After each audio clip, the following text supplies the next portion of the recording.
Happy Mother's Day to you and yours here from St. Louis. Bring your mom to the ballpark or have her pull up a chair as we've got baseball for you this afternoon. Think pink.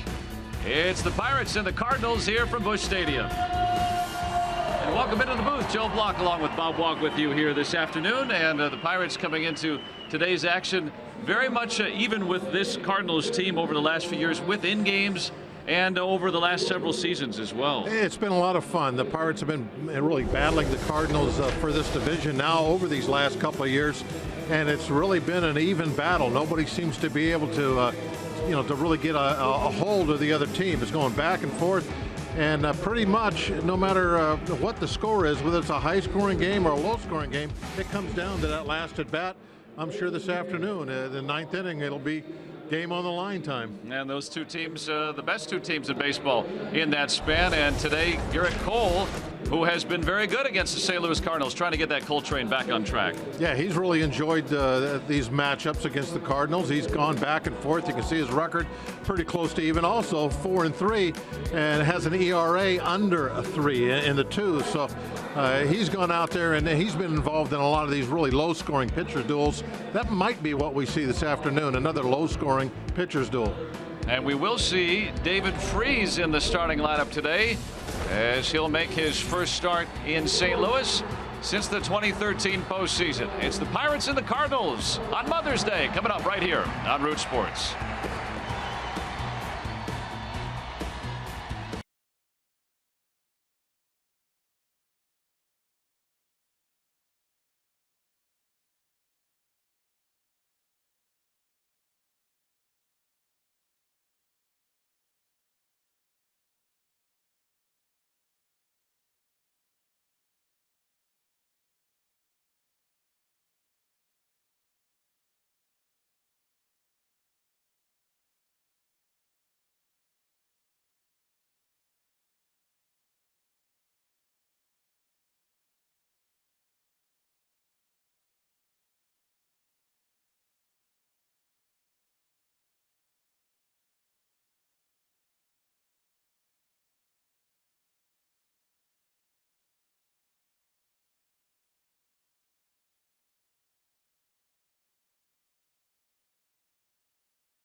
Pirates in a couple moments will try to take their second series of 2016 from the reigning NL Central Cardinals.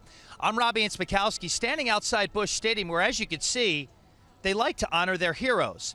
And that includes 2011 World Series hero David Freese, who in Game 6 hit a game-tying triple in the ninth inning, and then a couple innings later hit the game-winning home run, sending it to a decisive Game 7 where the Cardinals would eventually win. Yesterday, Freese made his return appearance as a pinch hitter in the ninth inning. He received a standing ovation, had to step out of the box and tip his cap. Earlier today, I asked him what that moment meant to him. Yeah, it was awesome. kind of not expecting what was going to happen. And, Rosenthal coming in, one of my buddies, and leading off the inning, having Yachty back there.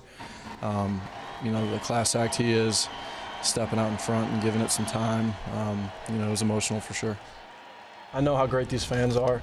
I know how they respect, all the good times that all these players have had here along with them. The fans are a big part of what goes on here. It's a huge reason why this is arguably the best place to play. And the ovations today for David Freese could continue again. He's in the starting lineup as Jung-Ho Kang gets the day off. It's the first time David Freese will start in St. Louis since his trade after the 2013 season to Anaheim.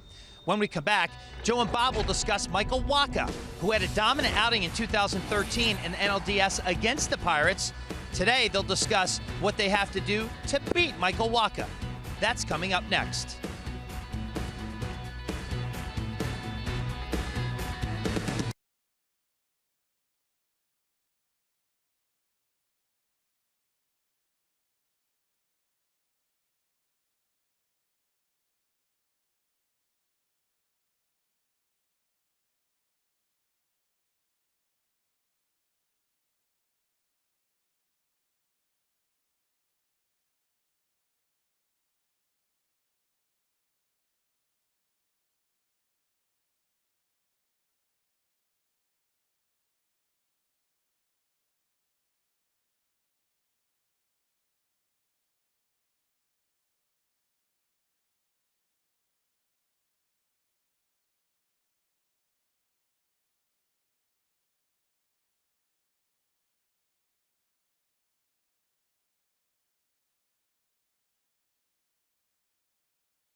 Afternoon here in St. Louis on Mother's Day. David Freese, the hometown kid, with family in attendance. And Michael Wacha getting ready to make the start against the Buccos this afternoon.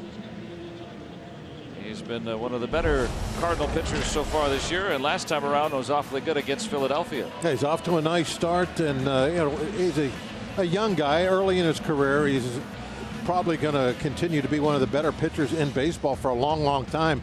Against the Pirates, even though he's 3-1, the ERA at 3.73 is better than most teams have against him. We've hit him all right, and part of that reason is because of the way McCutchen has been able to handle Wacha, and that's why the Pirates have had some success against him. Kutch has pretty much wore him out. Hopefully this will continue today. 11 for 19 in his career with 4 extra base hits, so this is no fluke. Has had some success. Gregory Polanco hitting .500 against Wacha too. They're both in the lineup today, and maybe this gets Kutch back going again here on a wonderful Sunday afternoon here in St. Louis. Let's go back to the studios with Paul Alexander for a game break.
Good friends David Freese and Matt Holliday worked out together in Florida in the offseason while Freese was waiting to sign with the Pirates.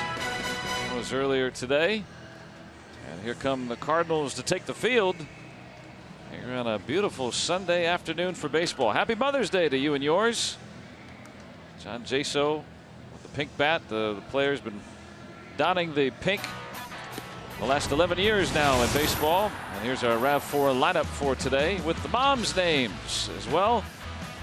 And Jaso, McCutchen, Polanco back in that 3 spot now. Marte cleaning up. David Freese, his first start here in St. Louis since being traded. Harrison, Mercer, Chris Stewart is behind the plate today for Garrett Cole. That's some hot pink right there. Hoping that the Pirate bats will be equally as hot today against Michael Wacha. Take a look at Walker's numbers on the year. He's been having a little bit of trouble with his curveball from what we understand, but he's got a good heater. He'll throw that fastball an awful lot, more than half the time. And Pirates are they're the best fastball hitters in baseball, so maybe they can get to Wacha a little bit here this afternoon. John Jaso will start things off. And he's ahead 1-0.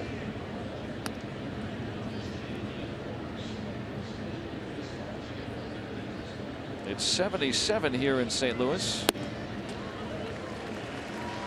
Pretty good changeup. That's really, in my mind, Walker's best second pitch is that changeup. That's why he has better numbers against left-hand hitters than he does right-hand hitters. And you could hear from Greg Gibson. That's not Cardinal red. Don't adjust your color on your TV. Now 2 balls and 2 strikes. Yeah, baseball using the pink into the uniforms this year. Makes it a little bit different. We've seen pink shoes, we've seen pink bats, but now the teams are wearing the pink trimmed uniforms as well. And a heck of a snare there by Brandon Moss. Pretty darn good play to open the action. A tip of cap from Pirates first baseman.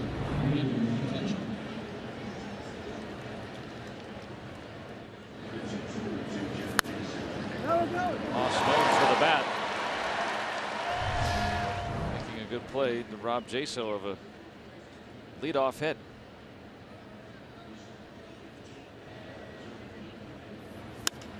McCutchen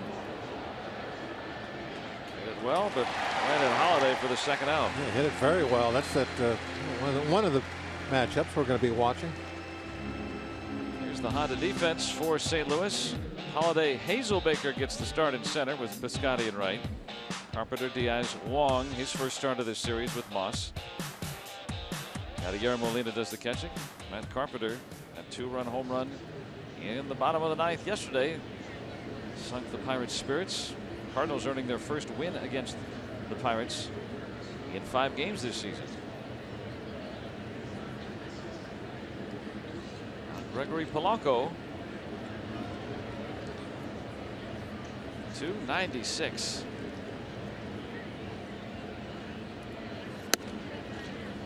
And he was going to be that go-ahead run in the 9th inning yesterday, but the ball going over the wall for a ground rule double. Halted at third.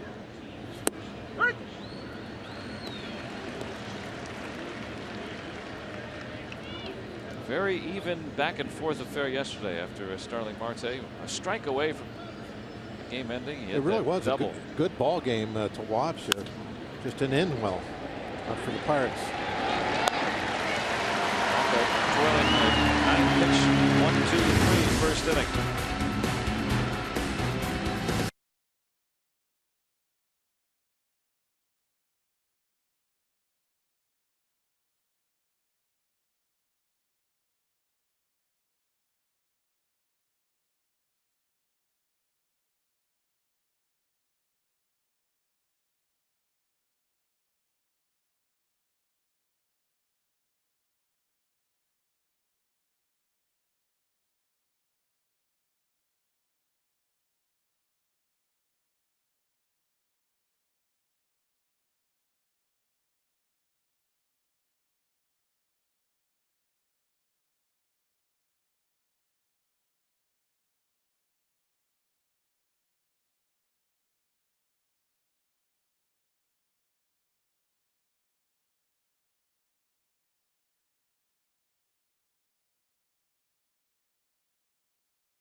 Cardinals coming to bat here on Mother's Day.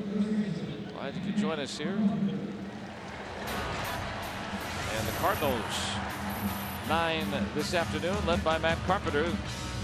That home run yesterday in the 9th inning. Piscotty, Holiday, Moss gets the cleanup duties today with Randall Grichuk out of the lineup. Hazel Baker gets started instead. Hot rookie Diaz. Wong in there, and then Waka. Take a look at Garrett Cole's numbers, brought to you by Hyundai. And the only thing that I think is maybe even a little out of shape is the 10 walks. And that's not really ridiculous. It's just a little higher than we're normally used to with Cole. He's always been such a good strike thrower. Only given up 1 home run so far on the season. Picking up where he left off last year in that regard.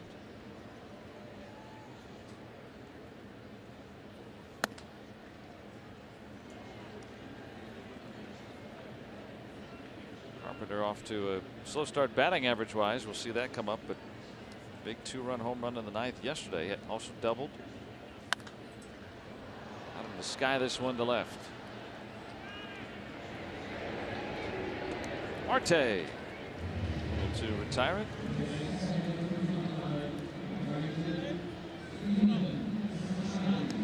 Rivers Casino tips to win. Kutch will be clutch today. Let's hope. We've already talked about those good numbers he has. Nice matchup for him, so I think he's going to have a strong day with the bat. And these games are so close, it usually comes down to the last inning, so we need Melanson to slam the door. And hopefully those two things will lead to a victory here in the rubber match of the series.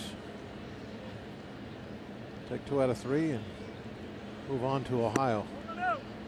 Reds would be next. Piscotty over 300.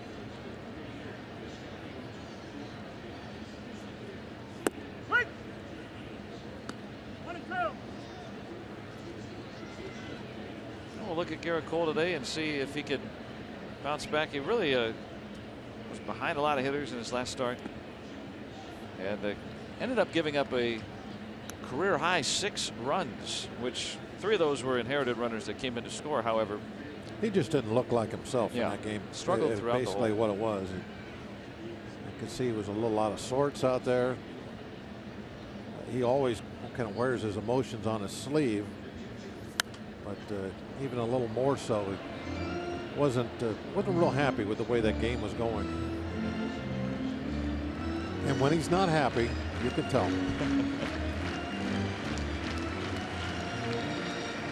Not like, see, he's not happy with that baseball. Gave it a little shake, teach you a lesson as he threw it off to the side.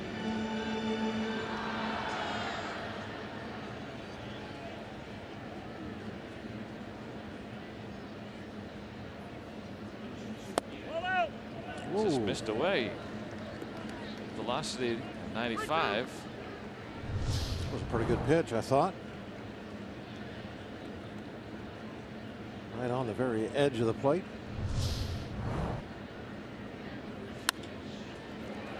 Fights it off. And it's going to be a base hit for Piscotty.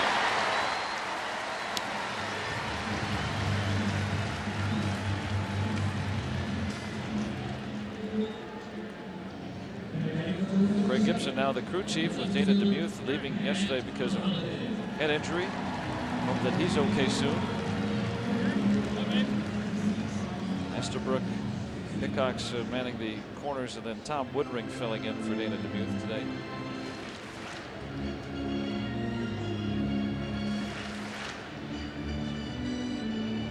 That's Tom Woodring.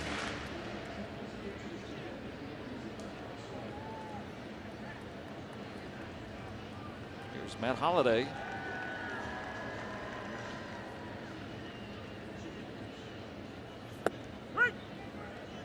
Cole starting him off with another strike.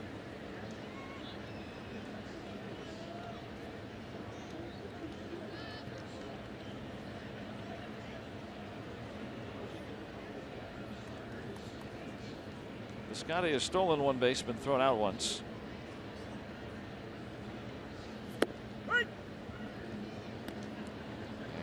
0-2 looking for Stewart. Got some new gear yesterday for Mother's Day. Was trying it out all day yesterday to try to break it in a little bit. Couldn't wait to have a chance of getting to wear it once he saw his name in the lineup today. Mom Kathy. The shoes must be real different nowadays. Because you see guys wearing the pink shoes. You used to have to break in those shoes a little bit before you could wear them in a game. Big running lead for Piscotty. He just took right off. And nobody even bothered to cover the bag.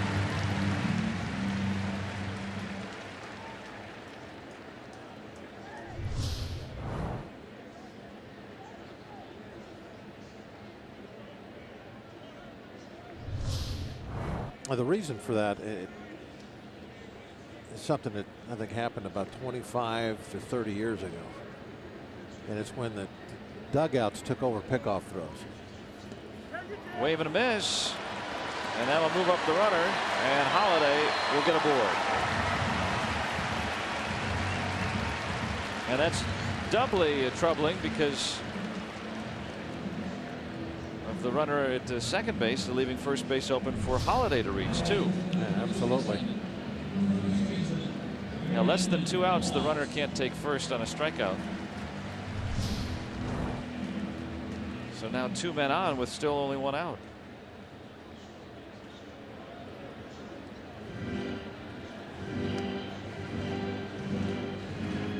At first base unoccupied. On the next play, there you go.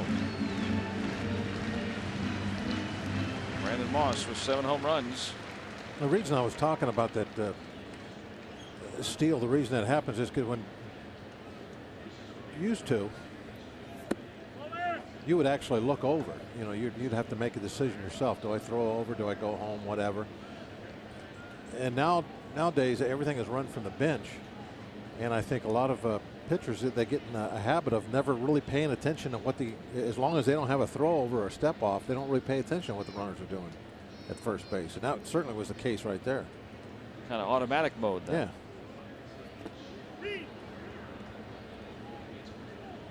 Now there are some pitchers that still will not only throw over when they're told to, but throw over occasionally on their own. Those guys,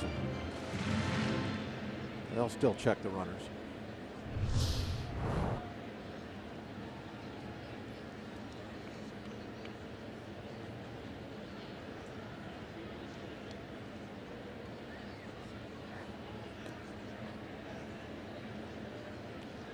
Chance to keep him close over there. And that curveball from Cole today's got a lot of break on it. He's buried a couple in the dirt. It's a hard curveball. He gets it up there with excellent velocity, averages about 80 miles an hour on that hook. This one should get into the seats. It will. Moss is a double play candidate, though. Could get you out of the inning.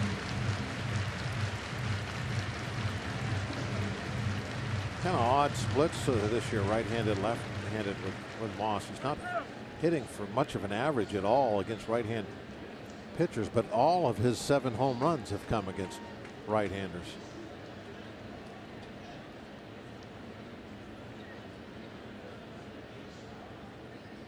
One, two. Makes you think when he's going against a left-hander, maybe really cutting his swing down.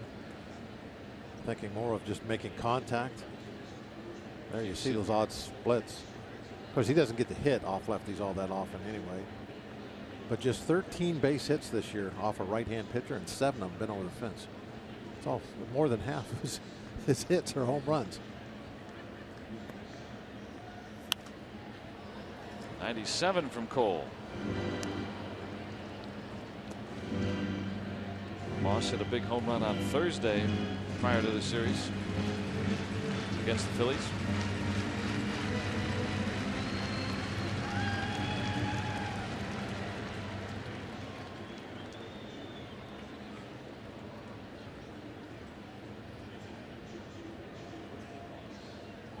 Two. Curveball looking good today. Big strikeout. And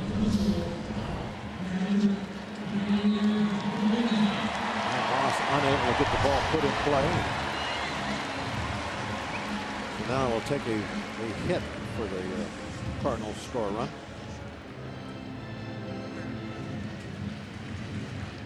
Yadier Molina still without a home run.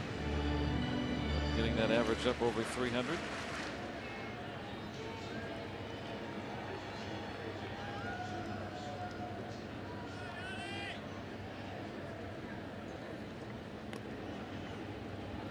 Holiday not a threat to run, but after the steal by Piscotty, probably just trying to pay him some mind.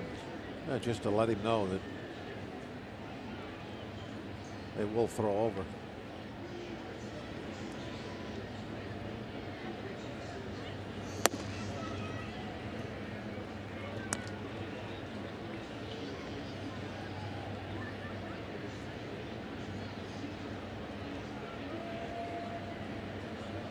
Pink shades.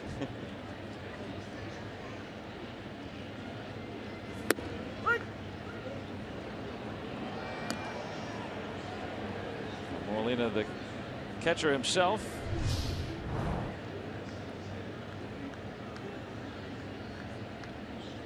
Curveball just barely caught the edge.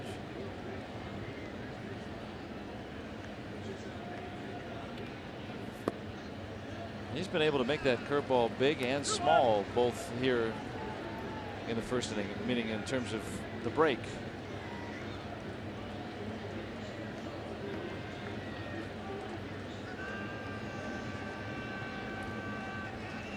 This time he'll throw the slider. You can see the difference in speeds. That slider, 8 miles an hour higher, more velocity than the curveball. Darting out of the zone.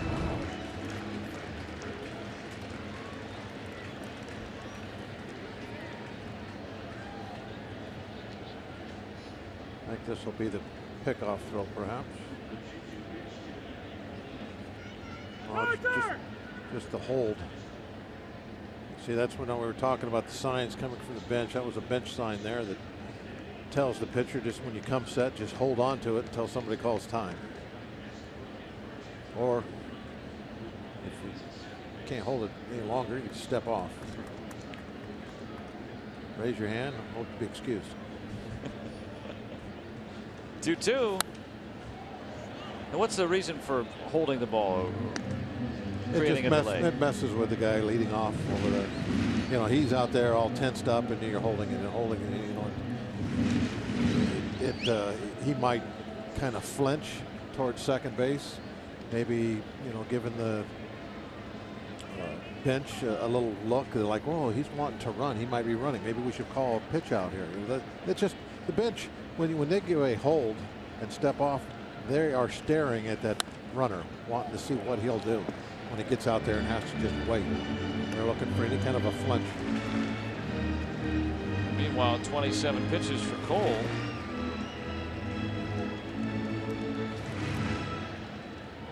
Warm, mostly sunny afternoon.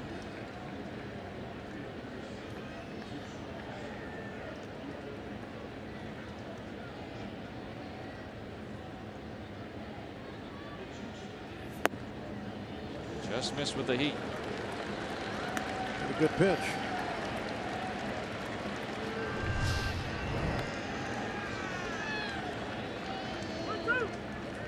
Yeah, they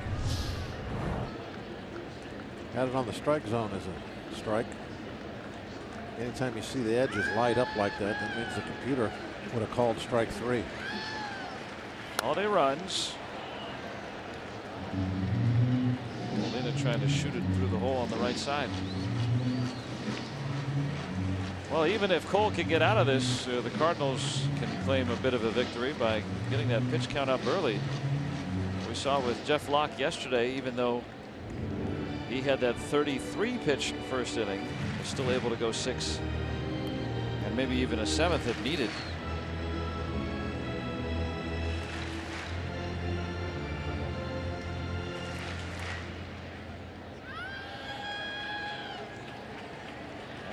111 in his career. Comes the 9th pitch of this at bat. Under the high curveball.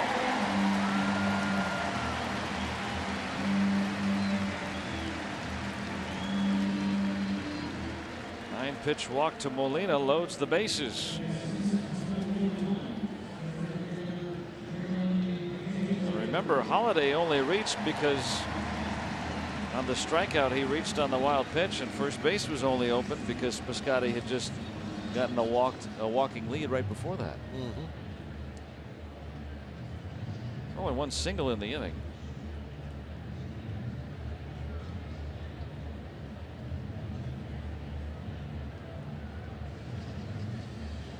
Probably what Ray's saying right there. Hey, they're not hitting you. Only one single so far. Locke yesterday with the quality start. Go after the hitter. Get this third out before you get your pitch count way up there. He's already thrown a third of the pitches that Locke threw the entire day. Yeah. And Locke was able to settle down after throwing even more pitches in the first inning. Hazelbaker's got some power. The career minor leaguer having a great rookie campaign.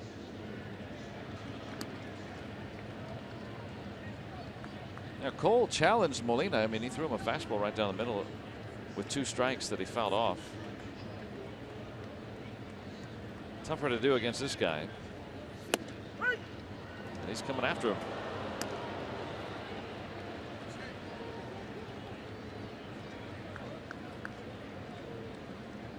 Not messing around, filling up the strike zone with a couple of fastballs.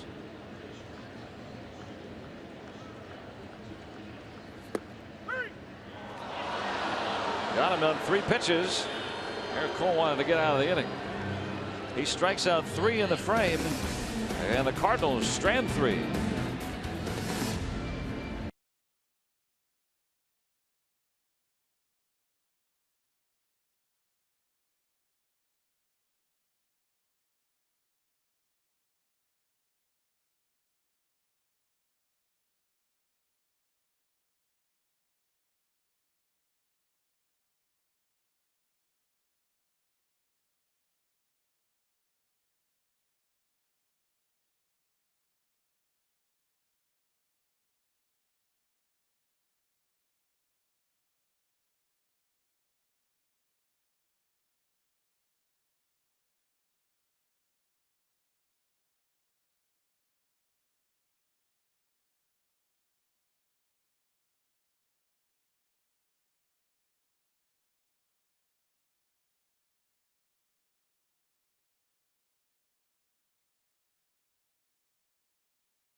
Pirates Baseball on Root Sports is brought to you by Allegheny Health Network.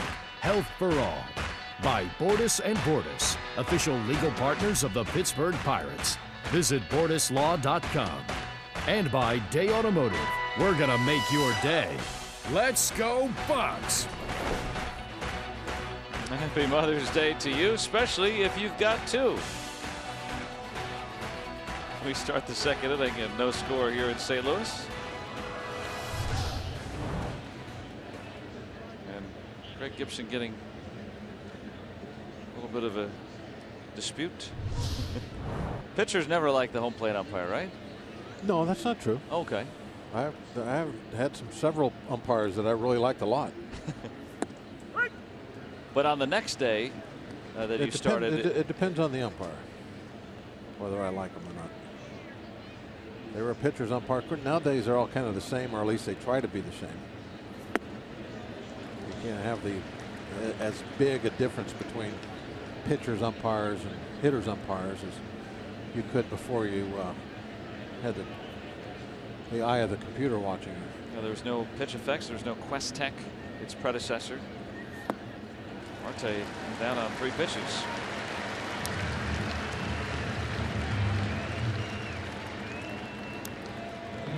Walker just using that off-speed stuff. Well, he wanted that ball in, but he threw it away, and definitely worked out for him. This is for David Freese.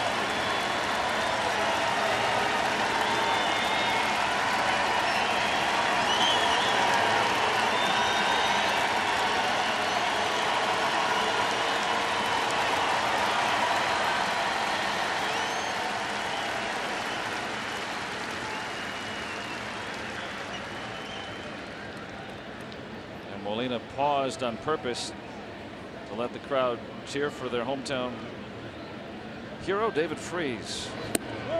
First start here in St. Louis since he was traded away following the 13th season. And of course, World Series hero.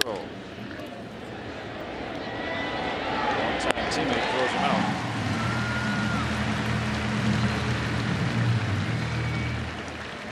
You know, credit David Freese too. He talked at length with everybody about this experience and said, you know, this is the place, talking about Pittsburgh, this is the place where he really wants to be at this point in his career, but was thankful for the time he had here near his hometown in St. Louis. You very seldom in the modern game of baseball have anybody that plays their entire career in one place. It's odd to be in 2 places. You know, 3 or 4 different teams in the course of a career is kind of what you look at as being the normal nowadays. Oh, another quick inning by Walker. Just 16 pitches through the first 2 innings.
Here at Busch Stadium as the Buccos go for the series win here. I'm Robbie and Smikowski. Well, Joe mentioned a couple moments ago, the catcher Chris Stewart is wearing special Mother's Day catching gear, and like any other catcher would wear catching gear, he wanted to break it in a little bit. So yesterday, he took the new equipment out of the box around his locker and walked around in it a little bit, caught a bullpen, walked around the clubhouse, maybe a little bit too much, Joe.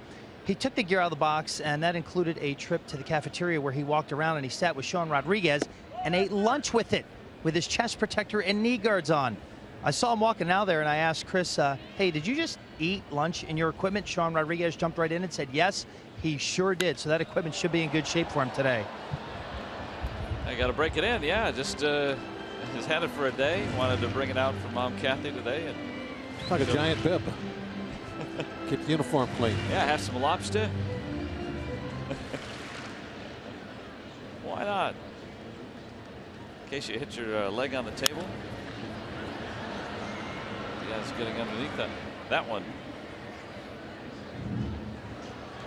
Young shortstop at 4.02 in his first 28 big league games. Absolutely amazing start to his career. 4.02, and it's a fairly hard 4.02. We're not talking about a spray hitter. Well, extra base hits, 5 home runs. A little shaky. I'm sorry, I was just going to say the only thing is a little shaky with the glove so far. Well, this is a little bit unexpected because the Cardinals, remember, they were down with Johnny Peralta.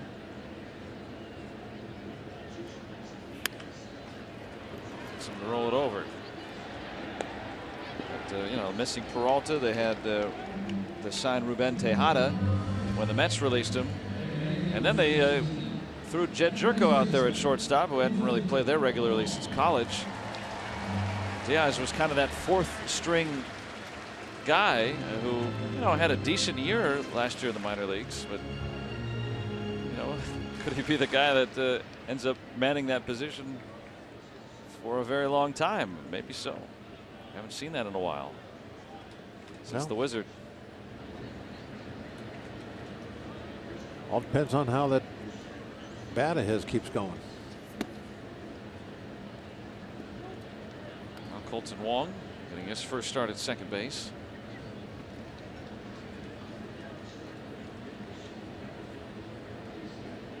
Wong needs to get his bat going. Yeah, surprising. I mean, you know, it's funny how we always think how a baseball season's going to go. Colton Wong, I thought, is one of the more emerging young hitters in the game, and he hasn't played a whole lot because of that reason. Quickly 2 gone for Garrett Cole.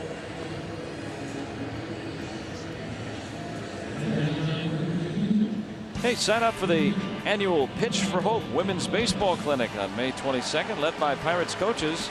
Packages include clinic access, a game ticket, and a private brunch and raffle. And proceeds from the clinic benefit a Glimmer of Hope Foundation. So visit pirates.com/pitch for hope. Walker hitless this year.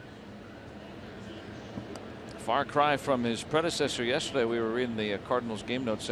Adam Wainwright had a stretch where he had 4 straight extra base hits before the Pirates retired him his second time up. Now, that had not happened by any pitcher since 1901. That is absolutely amazing. It's been that long. And you were saying, you know, what about Bob Gibson? Or, I mean, this is for any team in baseball. I mean, well, you know. And then I started thinking, well, you know, how often do you even have a hitter get 4 consecutive extra base hits? That's true. You know, that doesn't happen very often either. I'm not talking just 4 hits. Nice inning for Cole. This gets that pitch count back in shape. Just 11 pitches.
Mother's Day as the Pirates turn to Twitter and Instagram to honor their moms today. Our Point Park tweets. Francisco Cervelli, both in Spanish and in English, saying thank you. And Jordy Mercer's wife Casey, a new mom again for the second time. Happy Mother's Day to you, whether you're a mom or you have a mom that's special in your life.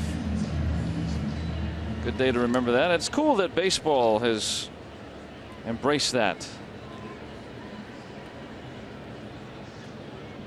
Jordy Mercer, mom's name Tammy, and I want to say happy Mother's Day to my wife Beth, who is celebrating her first Mother's Day today. My mom Carol back in Michigan. Probably busy today with Mother's Day festivities, but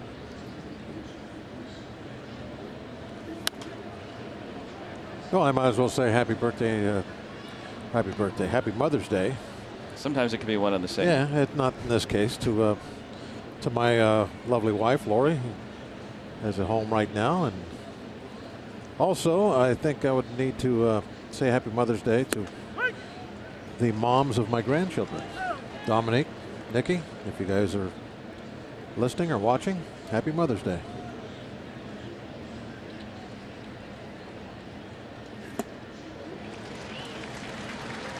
Michael Wacha has retired the 7 men that he's faced so far. And in relatively short order.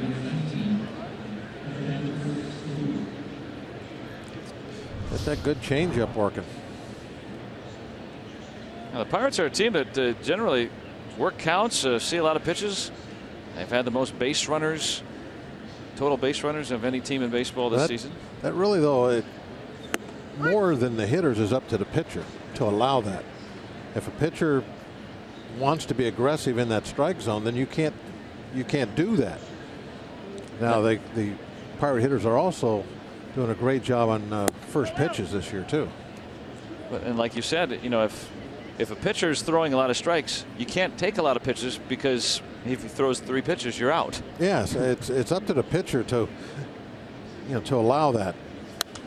And if they're quality strikes, meaning, you know, as we're seeing Wacha pretty much work the corners here, even if you do swing at them, you know, the Pirates are training themselves not to swing at pitchers that they're going to get themselves out on. Right. That's the whole strategy about how they want to have their bats go is great against pitchers that are trying to get you to hit their pitch all the time. You know, they're wanting to nip here, nip there, get you to kind of chase. If you've got a bunch of aggressive hitters, and that pitching strategy works very well. If you have guys up there that are hitting, that are patient, well, now instead of you being 0-2, you're pitching 2-0 all the time. That's not so good. And even Clint Hurdle says, you know, good pitching beats good hitting. And so even as good as the Pirates hitters have been, if you're pitching well, doesn't matter who you're facing. Wacha has 8 outs on 25 pitches. It's happened in the past, but it's not the norm to see a high-scoring All-Star game. And those are the best hitters. That's a great point. Those are the best hitters there are. So it's, if the pitchers are doing their job, even the great hitters will have relatively speaking, a difficult time with it. Hitting is not easy. It's born with failure. Yeah, that's why. Yeah, you 300 hitter. A successful hitter fails way more than he succeeds, which kind of sounds odd to say, but that's the truth. Unless you're Barry Bonds. When he was at his peak, I think he got on base actually more than half the time. Then he didn't, but he's the one exception to that rule ever. Cole sees a couple of balls. Might as well, if you're a pitcher up there, you might as well just rest the bat on your shoulder and see if you can extract a couple of more pitches from Wacha here, huh? Until you get 2 strikes.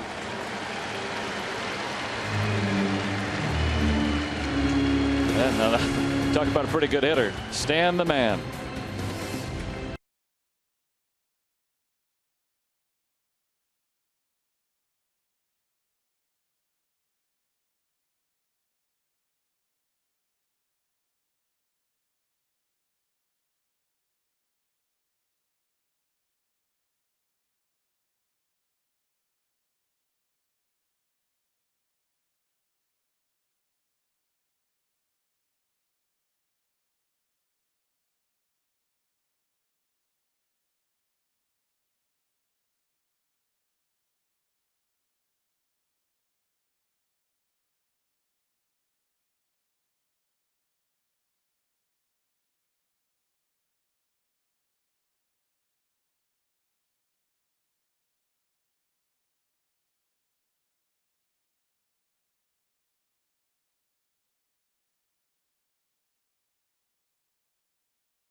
The game for Inside Pirates Baseball, and 10-year-old Jacob Haw forms a tight bond with Clint Hurdle through his fundraising efforts.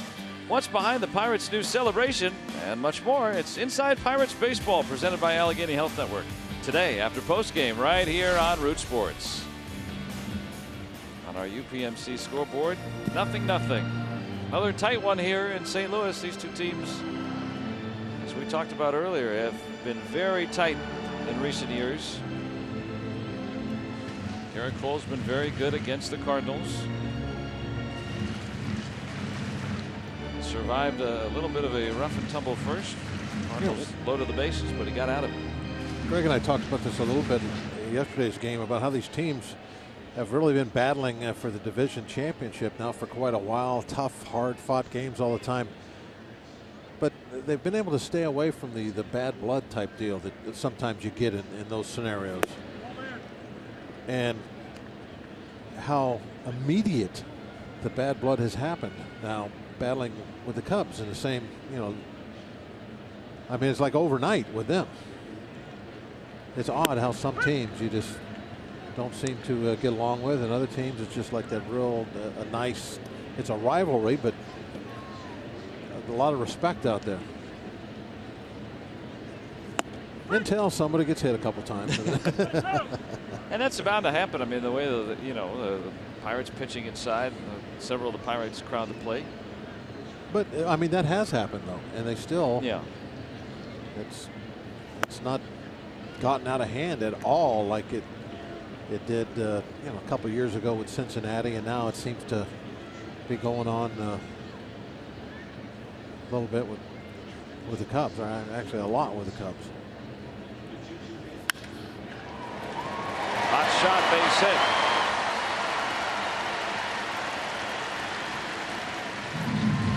Matt Carpenter leads off the Cardinals' third with a single.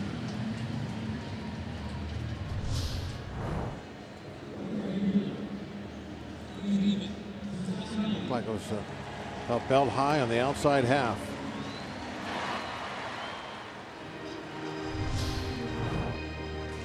Heck of a player, isn't he? He's even his best is yet to come in this season. 28 home runs for Carpenter last year. He's the kind of hitter, to me, I'm curious your thoughts on it. There's a lot of guys out there that, like Wade Boggs used to be, for instance. Remember that one year he hit 24 home runs?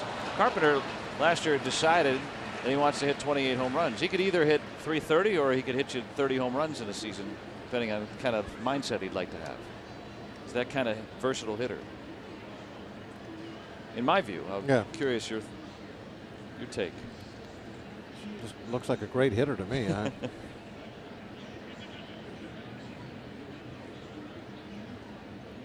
Ichiro's a guy like that in its prime. Falls in, and the Cardinals with a couple of men aboard. I think with Carpenter, as far as the power goes, it probably is a little bit more of right-hander, left-hander on the mound kind of deal. I noticed that he has a tendency to hit the ball in the air more when he's facing a right-hander as a left-hander. Don't really know why that is, but looking at some of his splits before the ball game today. But the guys change, I think, quite a bit more than we really realize when you have the right-hander out there or the left-hander. Not necessarily changing, their swing or anything like that, but just the way they think about it, their approach, because the pitches themselves are going to be so different. There's Matt Holliday. 2 men aboard with nobody out.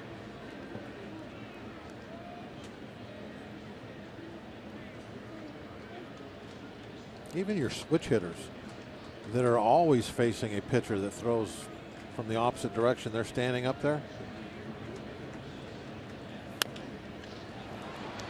I thought they might try to get the force. They'll get 2 though. I was looking at Freeze over at third base, thinking if he takes another step toward third base before that play, they might even try to go around the horn third to second and maybe even on to first. Yeah, they get 2. on the replay. I looking at the replay, he's just too far away from third base. If he goes to third, he's going to get one out. That's it. I was licking my chops for a potential triple play. That's what. Yeah, if he'd have been a little closer. But as I was saying, even like your switch hitters, even those guys are different against right-handers and left-handers a great deal. Very seldom are switch hitters, going to be the same when they're hitting left-handed or when they're hitting right-handed. They're usually two different Neil type Walker of hitters. was a great example of that. Yeah, Neil, a much better left-hand hitter than he was a right-hander. So Cole benefiting from that double play here. Getting a big strikeout back in the first inning. When he's gotten into trouble, he's gotten out of it quickly.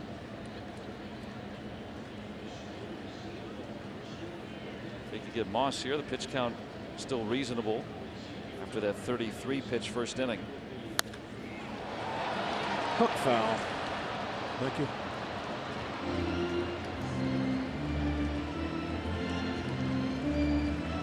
Missed with a couple borderline pitches, then had to come in with the slider.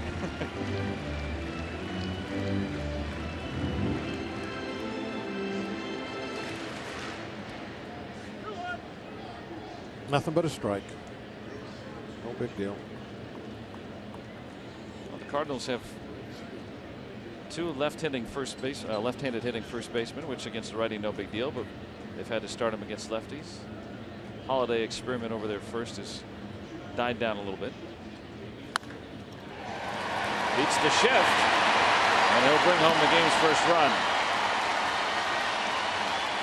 Moss with a 2-out RBI double, and St. Louis up 1-0.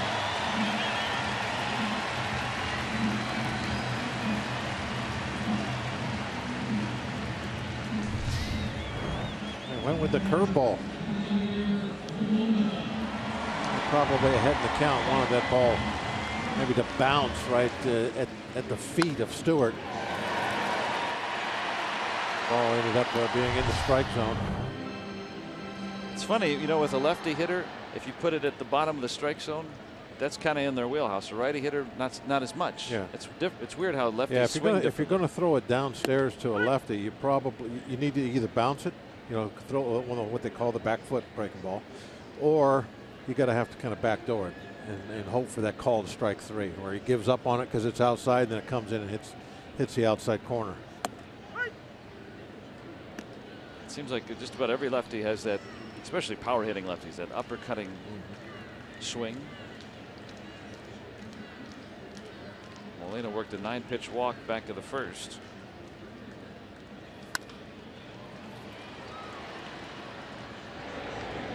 This time he gets his man, but the Cardinals strike first and strand the man through 3, 1-0.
It's time for the Toyota RAV4th inning. The all-wheel drive RAV hybrid has performance that will make you rethink hybrid. Let's go Bucks!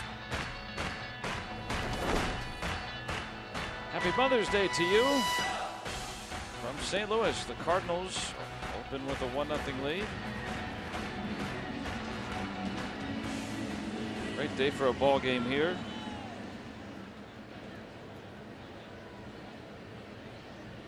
Maybe his first one. Michael Wacha has not allowed a base runner through the first 3. See if Jaso can change that second time around in the order.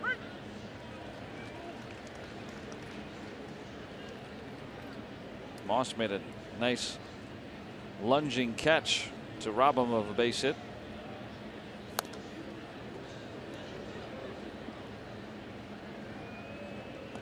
So Moss driving in the run with a 2-out double and making that good play in the field. Former All-Star with the A's.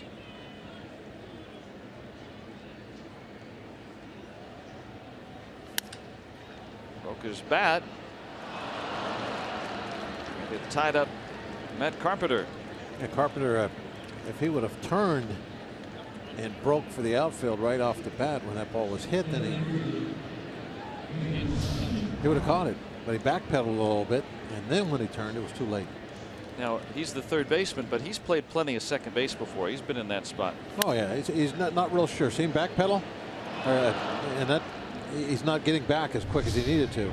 Took him just a couple of steps to read that ball where it was going to be. Jaso with a base hit. First time the Pirates have been aboard. Funny how the game evens itself out, huh? Yeah. Immediately sometimes. A line out and then a soft broken bat, little fister that goes for the hit. Cutchin lined out sharply his first time. So you should get how about just a ground ball through the infield here. Like that?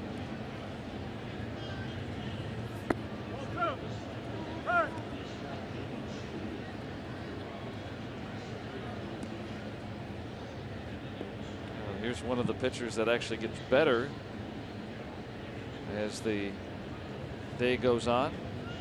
Some of the better pitchers seem to have those numbers, right? You know, the lesser pitchers generally don't. They become relievers.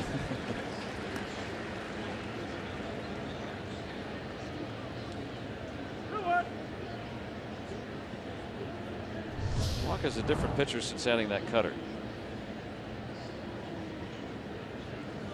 And came off the bat. I think we need a little more pine tar.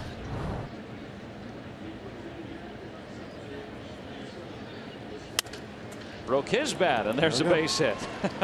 There we go. What are we talking about? Justice. So a couple of singles, and the Pirates have a chance to answer. Pink bats don't sound good when you hit them. I've never seen a pink tree. I don't know where those come from.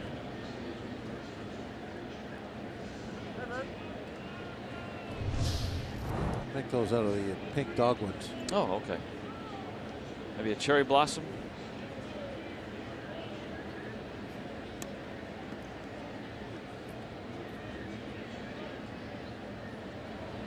Now Polanco with a chance here. 7 for 15 in his career against Wacha. Hard hit, good foul. Well, knowing how this series has gone, not only this weekend, but really the last several years. Cardinals take a lead, Pirates come back, or vice versa. You know, it's to use the seesaw analogy is pretty appropriate here.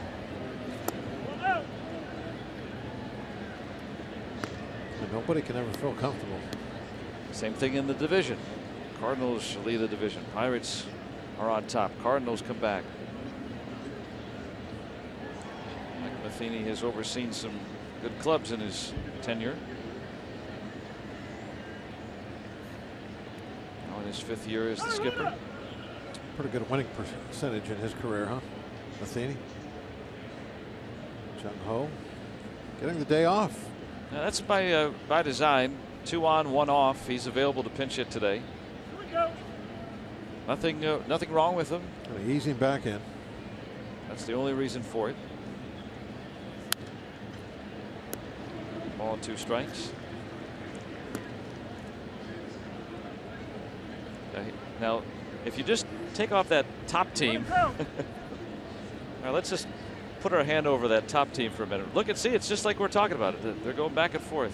Yeah, the Cubs are off to a great start. I mean, they've had such tremendous separation early in the year. Comeback win yesterday. Polanco strikes out. 95. The case there is Walker reaching back, getting a couple mile/per-hour extra on the 2-strike fastball. Nice location too as he moves it inside. That's his best.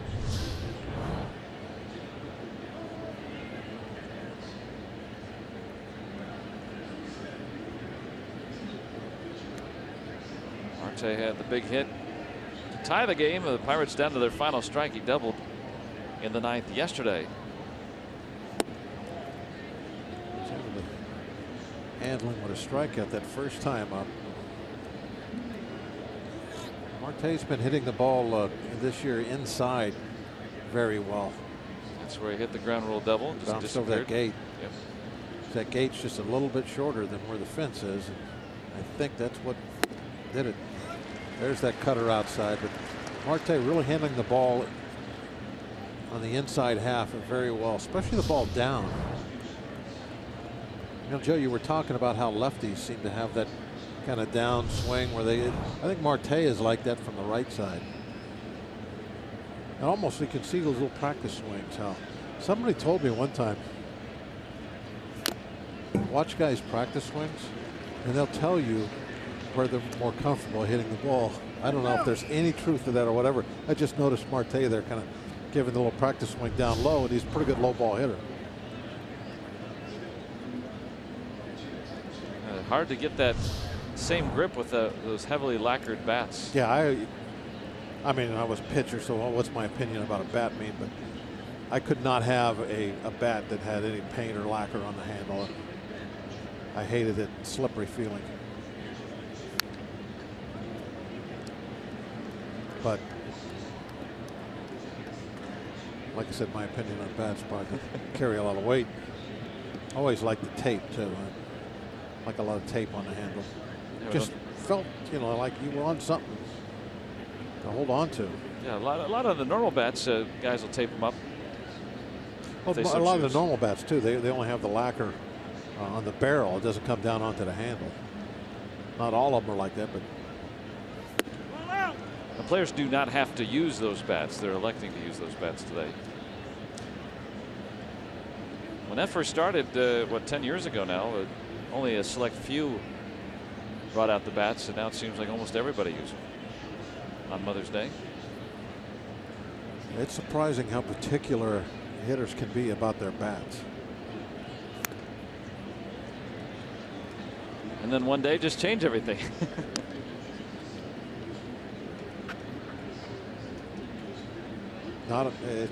I've seen some real good hitters kind of care less about their bats. You know, just it's like they could go up there with anything. But I've seen some guys that not only there has to be the correct model, length, weight, all that stuff, but the grains, they look at those all the time. They have to be perfect. Can't even see the grains on these bats. Walker, after a couple of singles, has struck out Polanco and now Marte. Yeah, that one made a good low ball hitter, but not this low. He chased it out of the strike zone. Another changeup too, wasn't it? Yep. Another changeup. Boy, that's a good pitch for him. When you can throw, when you have a left-hander throwing left-hander's changeup, or right-hander on right-hander, and they're having success, that's the sign of a good changeup. I know I've probably repeating myself most of the time. I see somebody that has a good one like that, I always point that out. Started promisingly, but Walker works out of it. 2 hits, 2 left for the Buccos, still trailing 1-0.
And in 1994, the Bucs swept a doubleheader from the Cubs. Andy Van Slyke went 8 for 9, a double, a home run, 5 runs, 4 RBIs.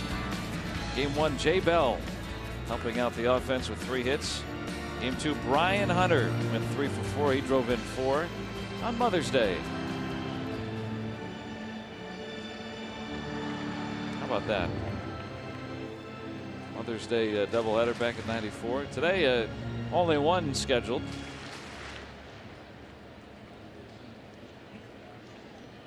Garrett Cole has given up 4 hits. How about that? Speaking of doubleheaders, and which makes me think of rain. How about the storm front that came? Oh boy! Through like 5 minutes after the last out. As soon as we went off the air. Didn't last long, but it was impressive while it was here. Yeah, big storms moved through that would have delayed action. That's funny how that 9th inning went yesterday. It just shows you how close these games have been.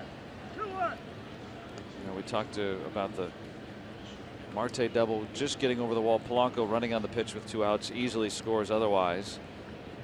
And talking with Clint Hurdle before the game today, you know, if they've got a lead, well, clearly they're going to go with Melanson. Instead, in a tie game, that Clint Hurdle wanted to go with A.J. Schugel, who in his previous outing, 9 up, 9 down, he had pitched well. Hazelbaker strikes out. And so you have a different pitcher out there. Now, obviously, if Carpenter hits the home run, then that negated the 1-run lead anyway, but it's a different pitcher.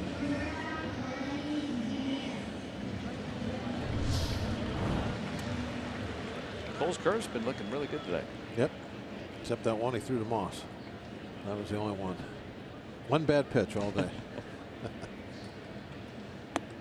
One bad pitch that was exploited. Yep. I remember, what was it?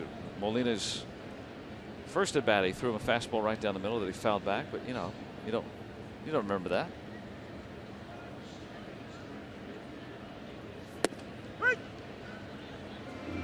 Aledmys Diaz. What a good pitch right there. Out of Santa Clara, Cuba. Started playing in the Cuban National Series at age 16. 25 now. And the rookie has really set things on fire. Signed a 4-year deal a couple of years ago as an international free agent.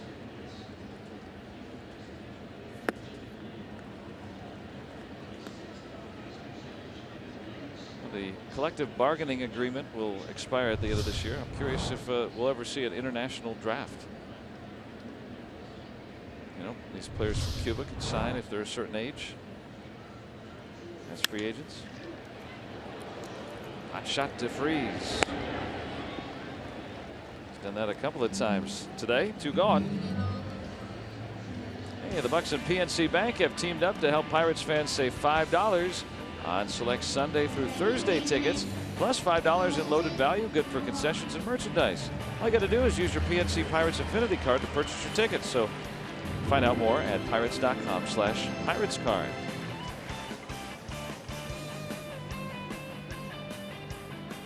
Colton Wong.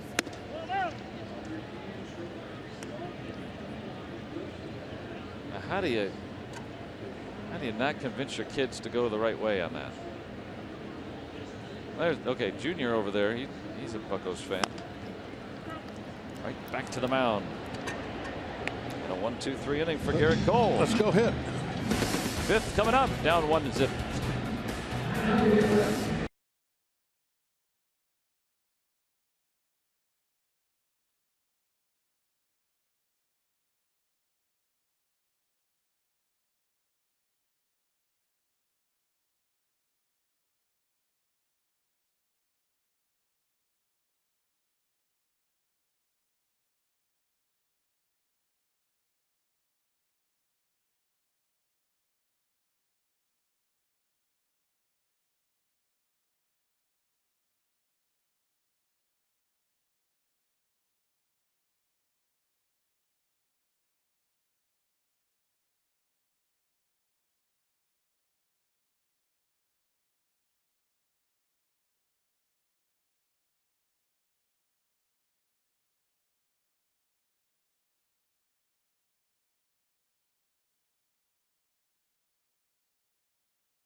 Pirates Baseball on Root Sports is brought to you by the Chevy Equinox and your Western PA Chevy dealers. And by Barrel. With express service, you're in and out in no time. Visit barrelservice.com to find a location near you.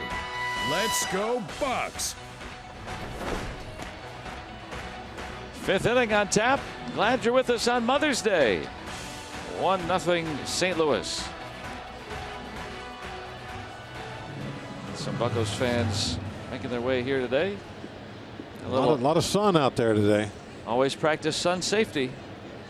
Oh, I don't think that was a very happy thing right there. No, I don't want any. No, I'm fine. You will eat the sunscreen. I'm fine.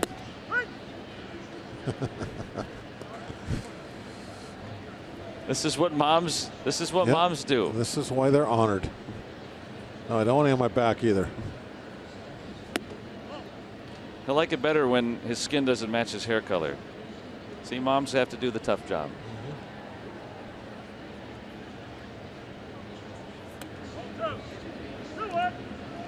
Son, you don't want to be all cardinal red. Here's some sunscreen. See, mommy will wear it too. Harrison got underneath this one.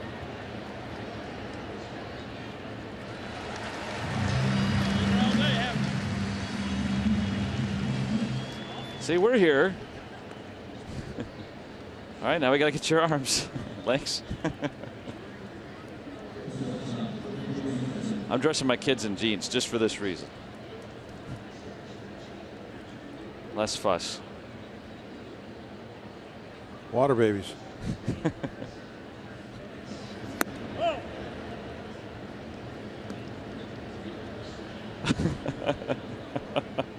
All right, round 2.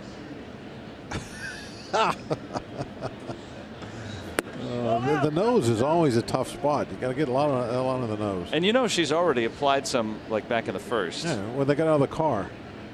Yeah, so this is the second application. He's not. He's right back into the game. Okay, I'm ready.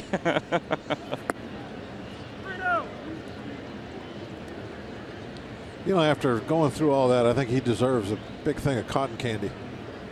Don't you? He's going to go get some right now. Go grab some cotton candy from the concession stand. Later, Mom.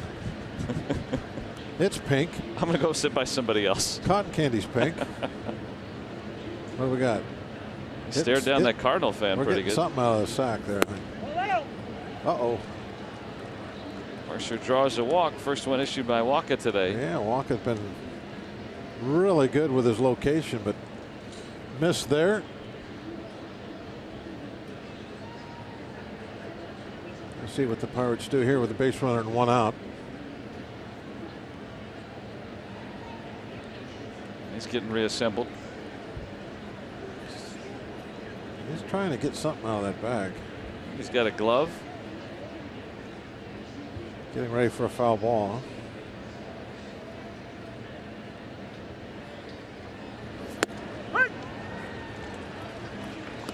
Chris Stewart bounced out his first time.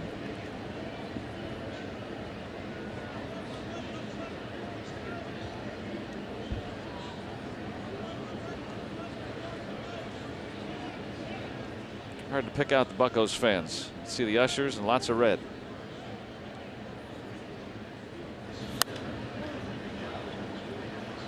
It's kind of hard to pick out the Buccos.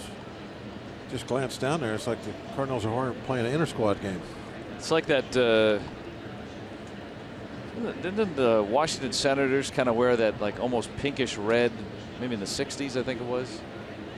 Just looking at old baseball cards. Well, kind of reminds me of the old Senators. Have to ask Steve. I'll write him a letter and see if. Oh, he's watching. He's sitting at home watching right now.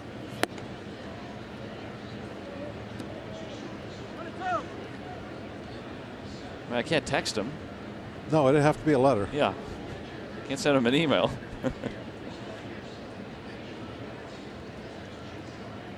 I see, at least you still know it's the Pirates when you look at the Sox. Fair ball. And this one's slowly rolling into the corner. Mercer's coming home, and he's going to score on the double by Chris Stewart. Well placed, and we are tied.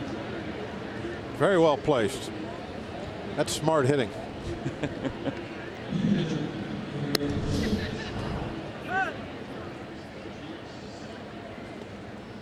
Boy, the ball was eating him up. Somehow he was able to get that ball turned. A lot of times that ball in on the hands, it's hard to hit down that line.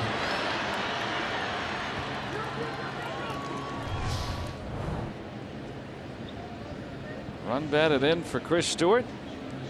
Nodding the score.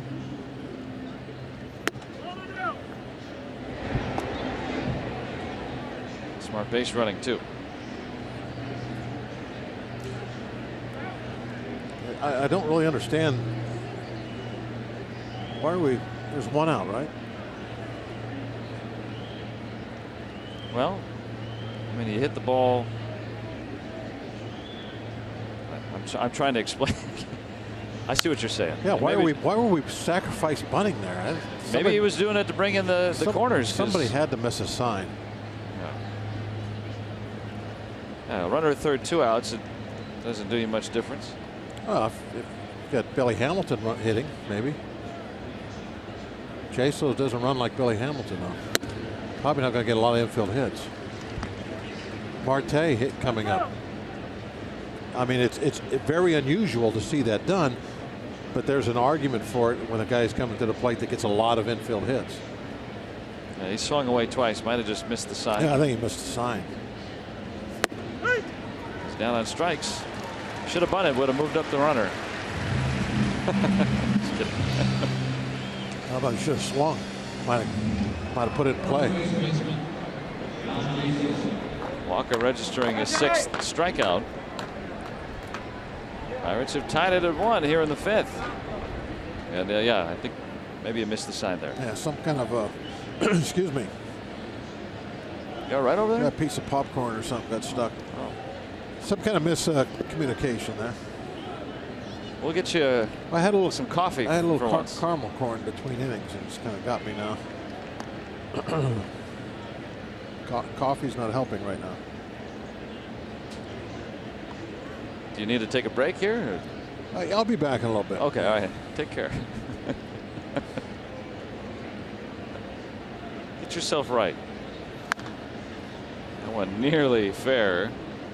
You know what's going to happen now? Jason's going to get an infield hit. Well, we've been talking about he stung the ball the first time around, and Moss made a terrific lunging catch. Then he broke his bat the second time, a little pop-up that fell in. Now trying to score Stewart with 2 outs.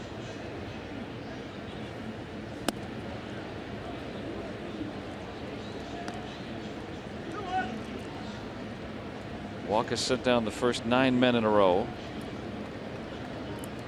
4 of the 9 reaching the second time around of the order against Walker. Jaso's 3rd plate appearance.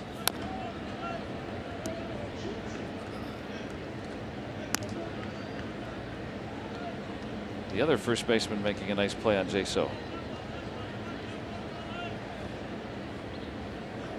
Always on.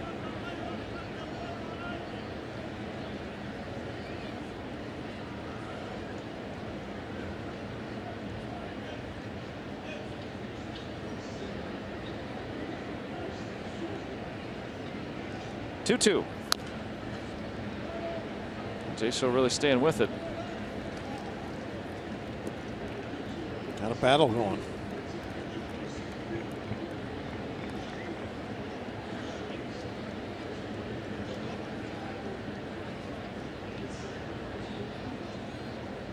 Got that pitch count up to 71 now. That's not high, but considering where it was after a couple of innings, it's an accomplishment for the Pirates. He needed only 16 pitches, did Walker, to get through the first 2 innings. Yeah, so you're looking at 71 here in the 5th. That, if you look at it that way, that is high. 9, 7, 14, 19, and now 23 here in the 5th.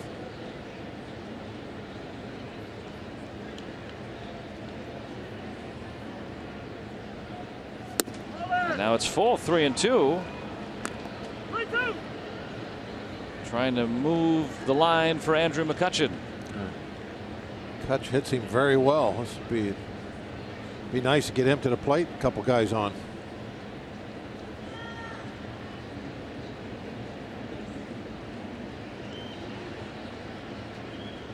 Payoff pitch. And he'll see another. This will be the 9th pitch of this at bat upcoming to Jaso.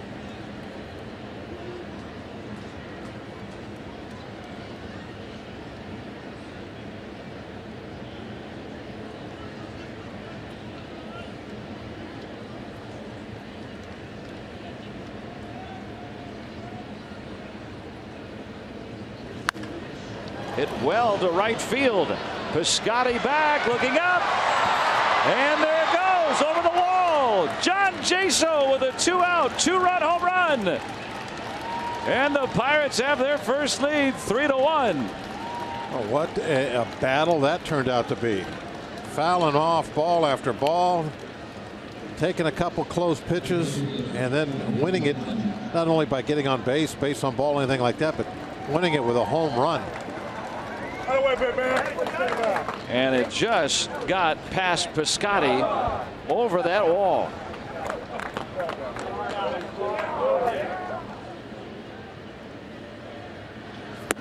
Well, a week ago Sunday, Jaso with a big home run, and another one here. And the home run has stayed a part of this Pirate offense. Look at Piscotty. Yeah, the opening week of the season, maybe not so much, but since then, you know, nobody's going to lead the league in home runs, but it's still, you're getting the long balls often enough to where you can expect somebody to hit one every game. A little instant offense. Scotty looked at his glove. He thought he might have had it. Well, we talk about it being a nice effort. A game of inches just missing. He was a little late. If he could have got to the wall earlier, he might have been able to do something. But not there in time. That close. Big home run for Jaso. And now it was in the 70s with that pitch count we were talking about when it was at 1. Now he's about to throw number 81. This one hit well to left and deep. And this one is foul. That was a mammoth shot. That got way up there in the stands. A little too much hook on it. It's a long way from here. When you sit down and watch the game up there, you don't expect to see a baseball. Ooh.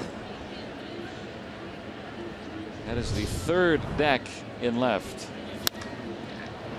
Why not center field? Hazelbaker with some room.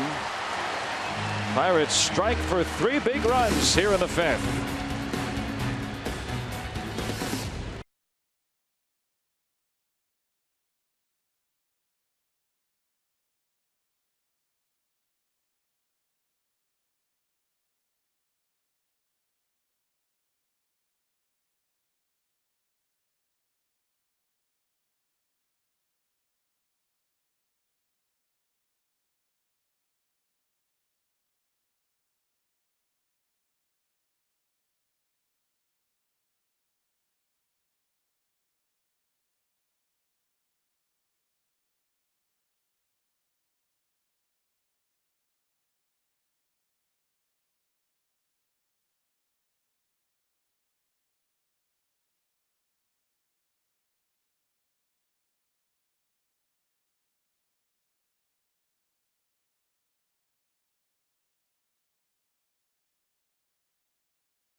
Coming up, the Pirates with a 3-1 lead now. Fred Bird and Mom Bird here in St. Louis. And just a reminder, as you enjoy a cold one, to look forward to Miller Time later in the game. Brought to you by Miller Lite. John Jaso sneaking that 2-run home run right over the wall. And now Garrett Cole gets to work with the lead.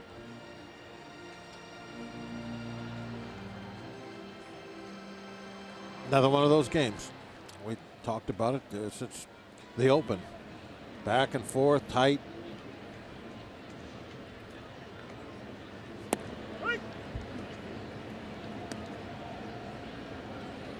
Gets to face the pitcher to lead off the inning.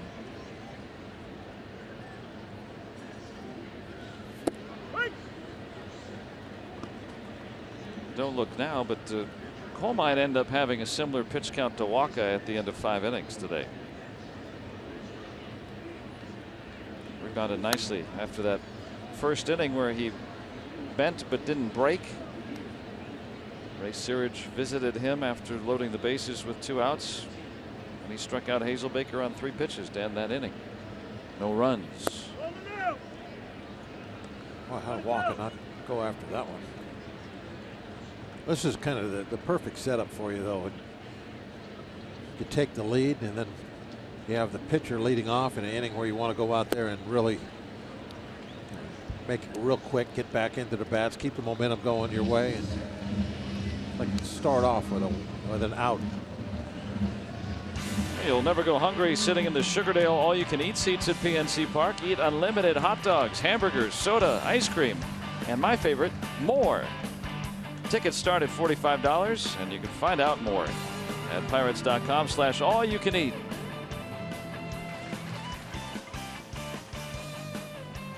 Kind of had that experience yesterday here. Got some noodles and vegetables and chicken here, and I just kept eating. They fill you up here. Yeah, they give you a full plate.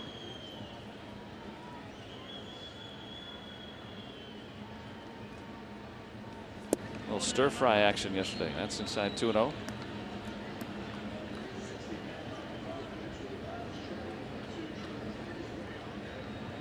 It's one of those really great ballparks to come to watch a game.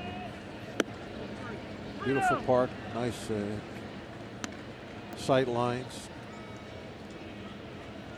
plenty of good stuff to eat, drink, and that's actually across the street. It looks like it's part of the ballpark, but it's not. That's across the street. It was built just a few years ago, and on the old site of the previous Busch Stadium. Yeah, you can sit up there. There's a bar areas, restaurants. And that's Cardinal Museum is kind of like what they do in Chicago with the seats over across the street. But so, are you saying the Cardinals are trying to copy the Cubs? They did. They're not trying to. They did. Cardinals would never admit to that. Rooftop seating across the street. Right. I mean, that's not a original idea, is it? Now, this is inside. Now that might be original. I don't think they have that inside at Wrigley across the street. Yeah, so you can just come. You just come off the street if you can't make it into the game. You can sit there and watch the game nearby. It's really transformed this immediate area. A lot of traffic out there during games. They close the street off. And for years we kept looking out there at an empty lot, thinking, "What are they going to do? What are they going to do with that?" Yeah. Now they. This is the third year of that, probably, I think. Finally decided, and it's really a nice situation they have. That's the view from out there. Great shots. Hey, wave.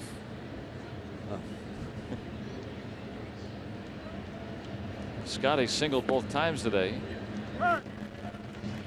Nothing beats PNC Park, but this is a decent one here in St. Louis for sure. They got it right. Yeah, there's a handful of really good ones around the National League, and this obviously is one of them.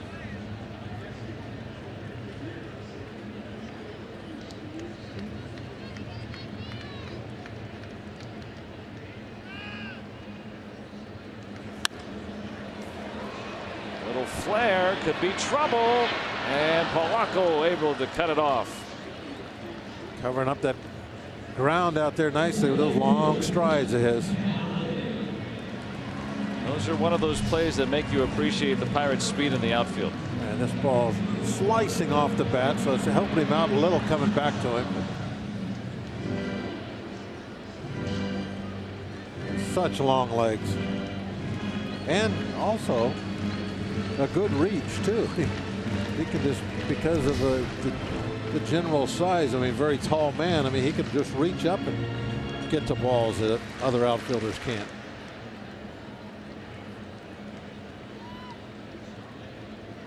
That keeps Carpenter at first for Matt Holliday. 0 for 2 today.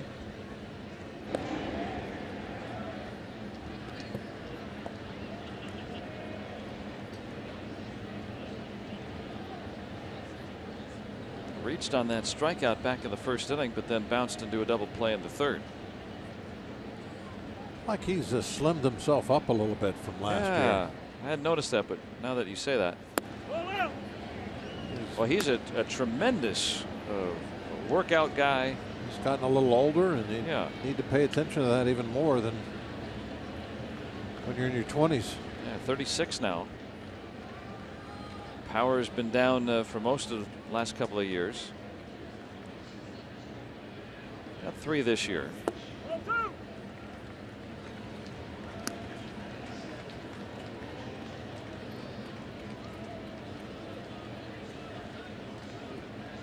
Came up with the Rockies under Clint Hurdle.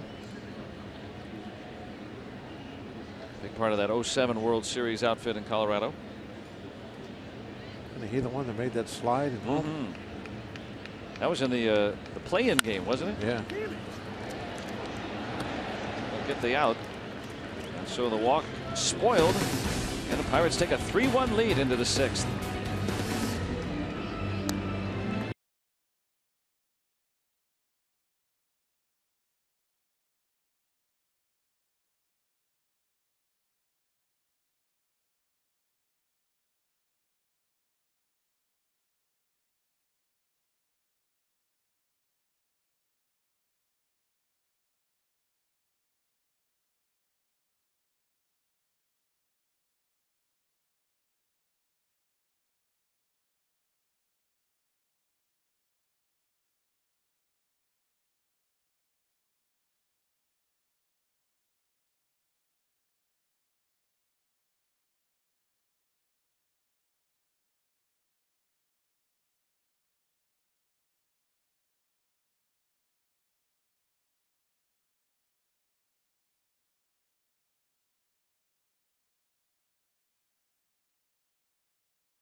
Beautiful sentiments on our Point Park tweets. Sean Rodriguez with his really gregarious family. They are always at the ballpark.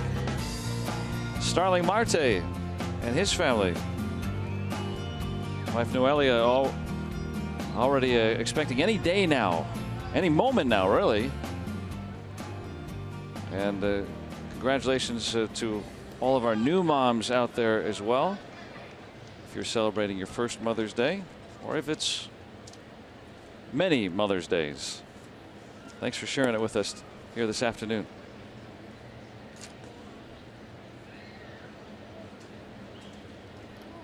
There's been some squabbles in that bridge game over the years, I bet. Yeah, most likely.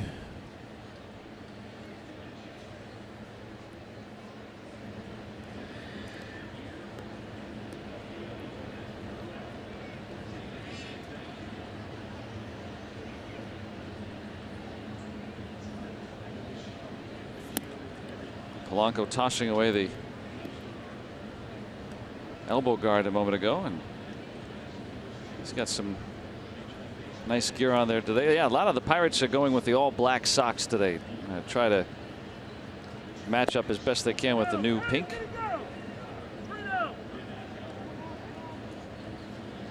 Instead of having the ringed socks with the yellow, just to take a day off from that.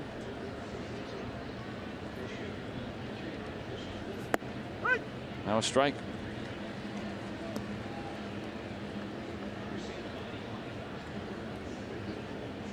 I wonder if anybody will ever go back to wearing the stirrup sock.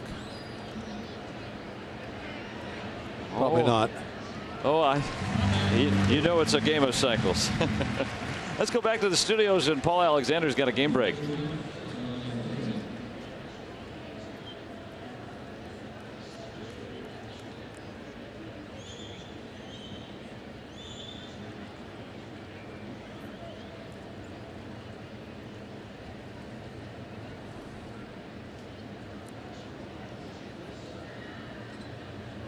Well, that is something, considering that Arrieta has thrown more no-hitters than had losses in his last, what, 25, 26 starts or whatever That's definitely crazy number is. Big news. He's losing.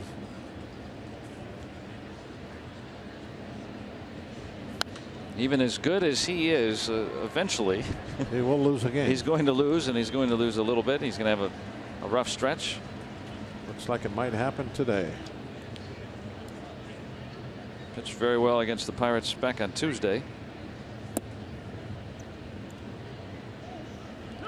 Pirates will be traveling to Chicago later on this road trip. It's Cincinnati after this one today. Pirates have played a lot on the road to begin the season. After that 3-game opening series against the Cardinals, 23 of 34 on the road. And the Pirates have a winning record so far in that stretch. So they'll enjoy a lot more home games the rest of the year.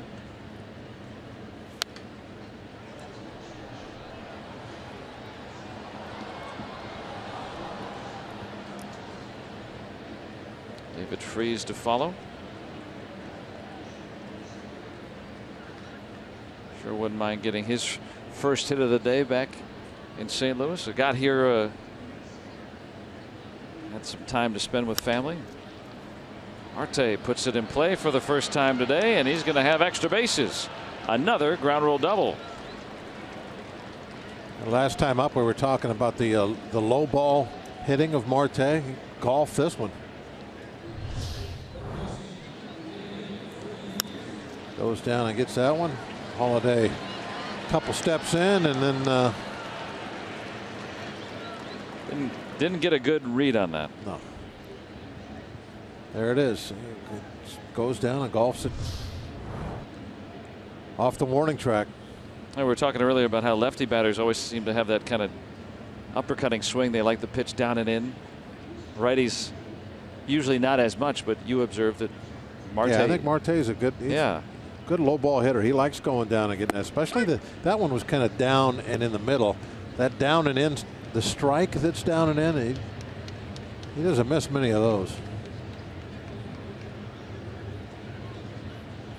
Pleases his pitching, or excuse me, his hitting coach, I'm sure. Jeff likes to see those line drives over the outfielder's head. Now David Freese. Talking about how he really has found a great fit at this point in his career with the Pirates.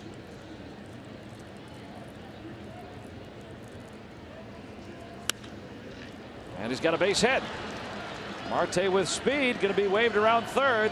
Holiday's throw comes into second, and the Pirates add on. It's 4-1. And not too many times you're not going to be able to score Marte on a hit. Ends up coming in without even a play.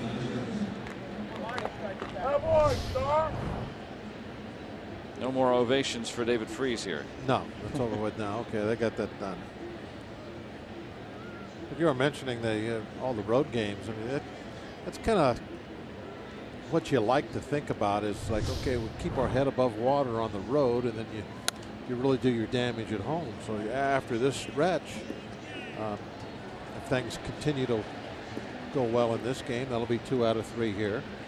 You know, hopefully similar results in Cincinnati and Chicago, and you've done more than keep your head above water. Pirates 7-7 at home after being swept by the Cubs. 9-7 on the road. Yeah, get those road games out of the way to start. Get them out of the way.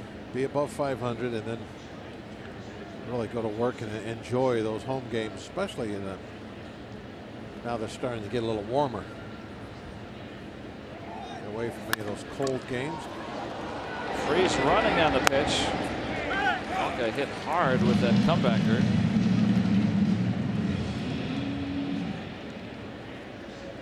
So Freese in scoring position with 2 outs. This one really got a lot of walk-up.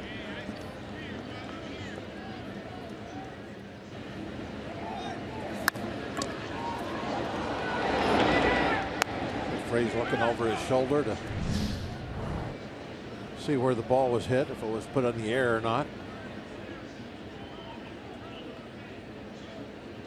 Probably a run and hit considering where that ball was, though Harrison, a pretty good low ball hitter himself, bat ball hitter.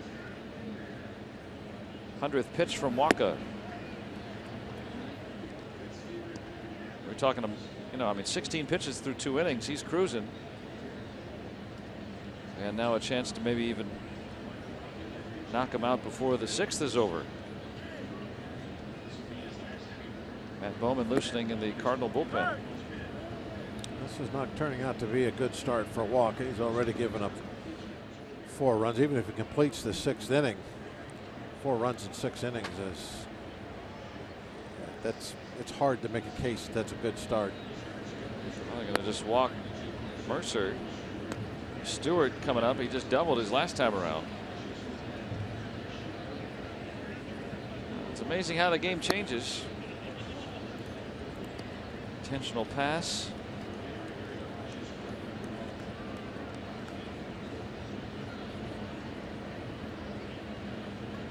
Bowman, if you're unfamiliar, don't feel badly. He was in the minor leagues until this year, the rookie, a Rule 5 draft pick. And so he's generally appeared in one-sided affairs.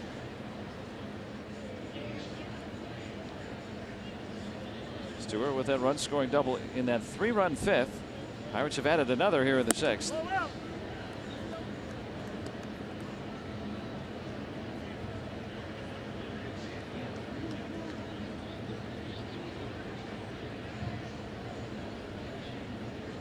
Two on with 2 out.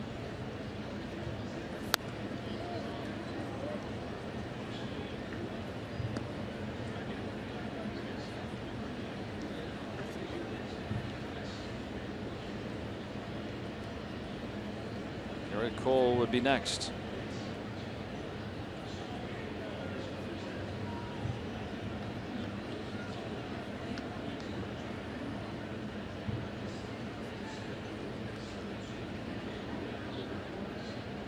One and underneath it. Hazelbaker retires it. Pirates add another run. Strand the pair and are leading 4-1.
On a 4-1 lead. Let's try to win this series, and a look at our Nissan road ahead. They'll take on the Reds next in Cincinnati. Nice, Nicasio, and Lariano against Straley, Simon, and Adelman. None of those guys started Red spring training with the ball club. Adelman was the only one even in the organization, and added as spring went on. Hey, that Red rotation is a work in progress, I guess. You would describe it. Adelman pitched well against Pirates, though, in his big league debut. They have had a tough time. I think Alfredo Simon in his last start pitched well, even though his earned run average is not going to reflect that for a while. He's going to have some work to get that down. Nice 3-run cushion.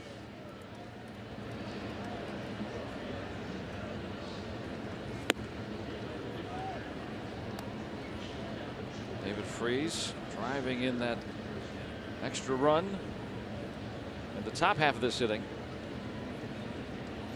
They just moved everybody into the. We saw him there start backpedaling. They want him to go ahead and move all the way back to a traditional shortstop position. Yeah, all four on to pull for Moss.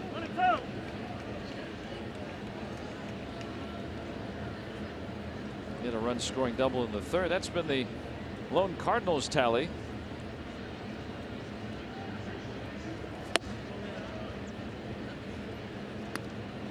Pretty good pitch. Can tell by Cole's reactions to get that ball back. He thought he had thrown a strike. And he strikes him out. 7 strikeouts for Garrett Cole. 83 miles an hour on that curveball. He really got some good velocity on that. The harder you throw him, the better the bite. A.J. Burnett, his curveball was always in the low 80s. That real hard bite, great strikeout pitch. Even when A.J. got older, he was always able to maintain that very good velocity with his curveball. I haven't sat in against Garrett Cole. Maybe I'll do it next spring training. But when I've stood in and tracked pitches before for guys that had a good curveball, and it's fascinating to me to see how it starts off. If you don't have that loopy curveball, it starts out straight and then it just kind of drops. It seems like Cole's is looking like that today. It's hard to pick up as a hitter, I would imagine. My first major league at bat was against Bert Blyleven. One of the best curveball artists of the year. To me, the best way, the way I described it at the time, when I got back and told people about it, it was like there's the ball and then it just like goes poof and disappears. And the next thing you hear is it hits the glove and they're like, how did it do that? Where did it go? The break on Blyleven's curveball was so quick and so like just violent that I lost sight of it. Only that got a lot of that one, but it'll stay in the ballpark. But that's how the guys that have the real good hard biting curveball, that's what it's like. It's like it almost like it bounces off something and changes direction. Who are some of the guys that you either pitched against, faced at the plate, seen as a broadcaster? Who are some of the best curveballs in the last 30 years or so? Anybody else come to mind? It's hard. Blyleven was one of the best. Yeah, it's hard that when you're not, sitting up there and getting a chance to see it from home plate to really say, okay, this guy's curveball is that. So I almost have to go with just guys I actually got to face. And I always thought that the best one I ever faced was Dwight Gooden. Jeremy Hazelbaker is out of the run. That's out of here, and he's hit his 6th home run.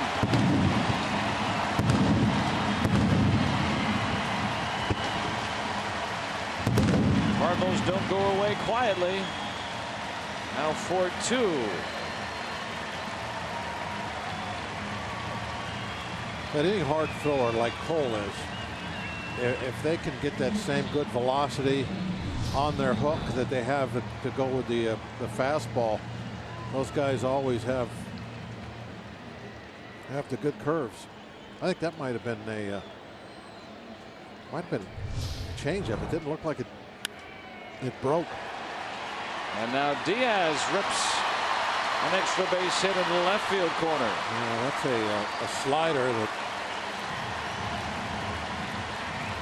it looked like maybe just a get me over slider. He was just trying to throw strike one with it, and Diaz, instead of taking on the first pitch, decided that he was going to be aggressive and ripped it down in the corner. Sometimes that'll happen the one time where you try to throw just a get me over pitch to get ahead, and the hitter will pick that spot to be really aggressive and go after it. There's not many hitters really like having to hit a breaking ball on the first pitch they see. So, you know, someone will be hunting first pitch fastball, but not so often first pitch breaking ball that they'll jump on it. And just now getting up, Archimedes Caminero and Kyle Lobstein, the lefty, as Ray Searage makes a mound visit here. Two very hard hit balls after Cole has been pretty much cruising. At 100 pitches on the dot.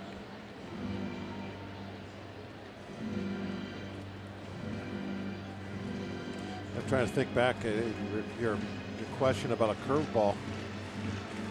It's like all the guys that you think of as being legendary real hard throwers also had great curveballs. Guys like Koufax, guys like Seaver, guys like Nolan Ryan, they all had that hammer. And I think that's probably why I bring up Gooden. He was also he was top one of the flight best early in his fastball guy. career.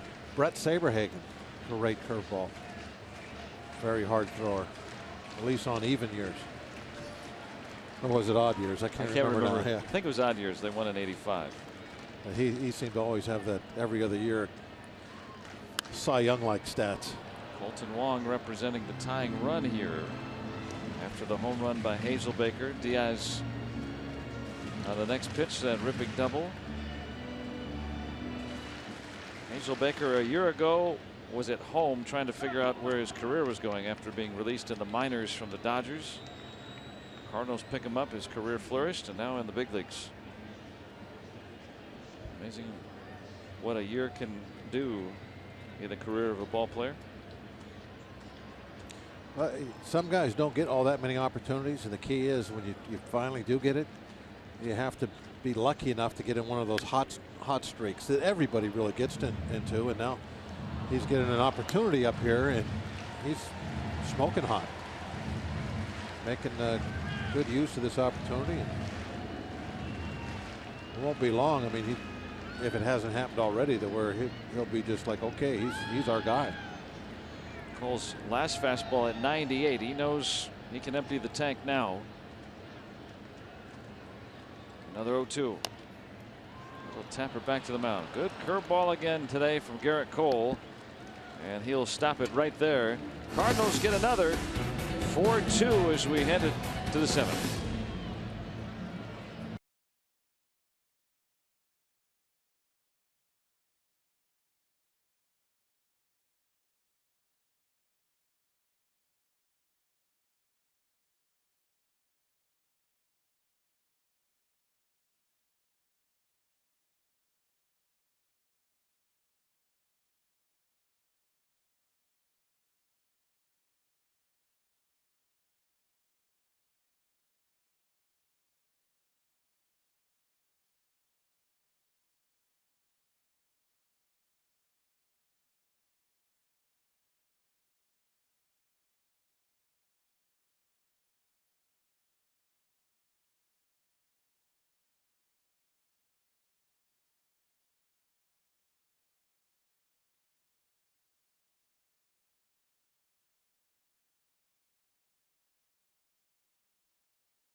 Is presented by the authority of the Pittsburgh Pirates and may not be reproduced or retransmitted in any form.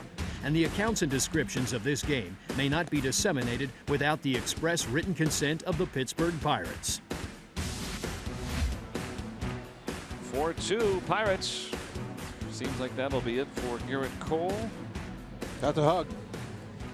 Over 100 pitches. I mean, that's pretty much what you look for nowadays. Let's take a look at our Barrel Automotive League leaders.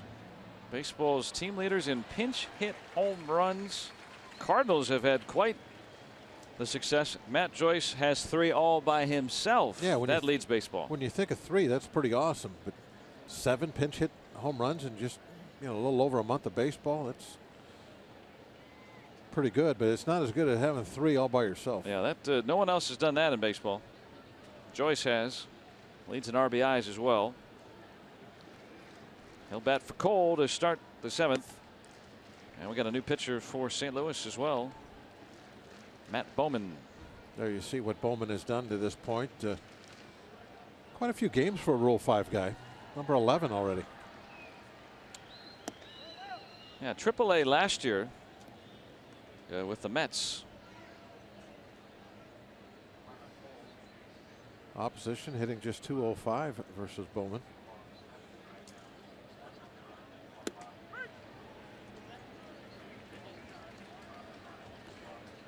There's times where guys will start off as that Rule 5 bullpen guy that never gets to pitch, but then little success, and then by the middle of the year, he's worked himself up the totem pole a little.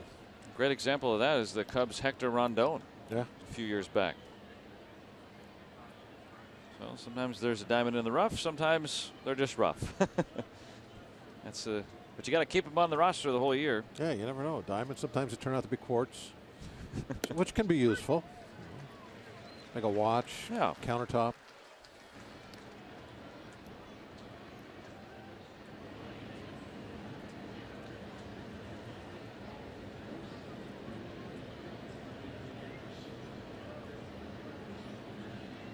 Here's the 3-2.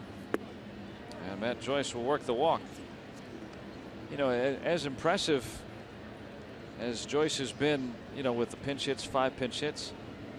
I mean, he's walked, I think, 5 times as a pinch hitter, too. I mean, he's getting on base more than half the time as a pinch hitter. And he certainly has pedigree as a good major league hitter. And we've seen that from spring training on. He knows what he's all about when he steps into that box. And so does this guy.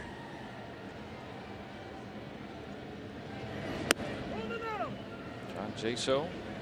No third baseman. All he has to do is just push that ball down toward third base, and he had a hit.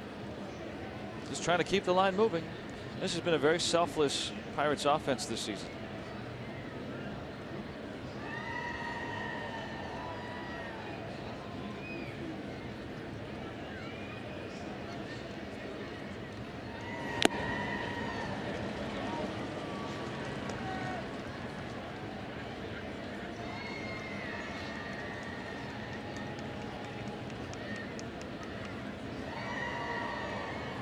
Cardinals will dare Jaso to do that.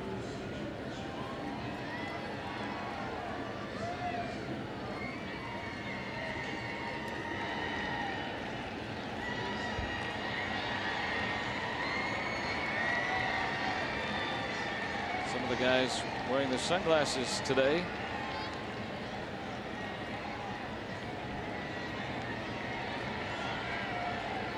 Look in the mirror and see what he's looking at.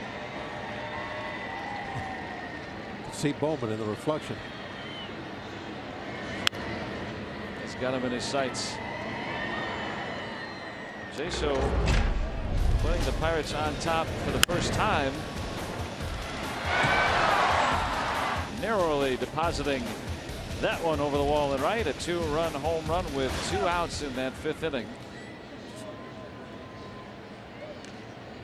Do a high five with Polanco, you got to jump a little ways, don't you? Very much a high five. Toward the gap. Sit down. And it'll drop in. That'll be extra bases. Joyce will be held up at third with nobody out. 3 hits today for John Jaso.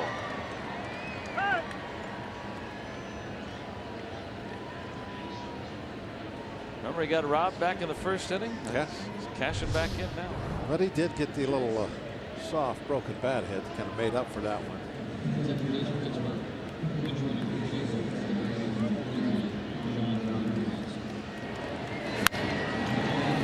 I wonder if anybody's ever had such a great day with the stick on Mother's Day that they use the pink bats for the next month. I think they allow it, quite frankly. Really? Can't have a pink bat tomorrow? Sean Rodriguez pinch running for Jaso. Who was that pitcher in Philadelphia? I don't know if he's still there or not. He used a pink glove all the time. Remember? Michael Jackson used to use a singular glove. Is that glove. what it was? Pink glove? Well, I guess he actually also pitched for the Phillies too. I meant the late entertainer. But oh no, I mean he was a pitcher for the Phillies. Yeah.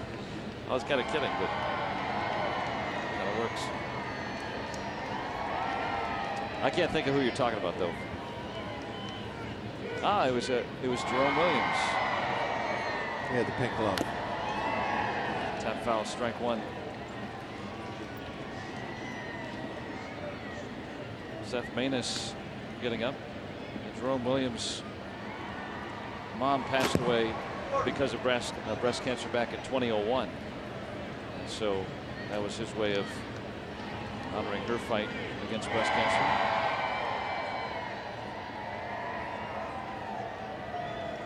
Infield in for the Cardinals.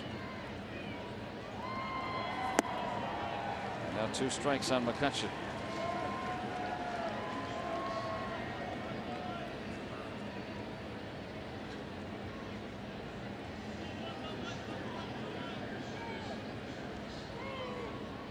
Pirates can gain some separation here. Base hit might be able to score a pair if it sneaks through.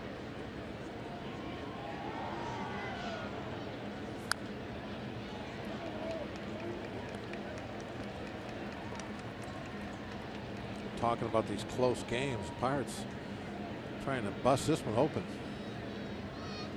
They don't want it to be close.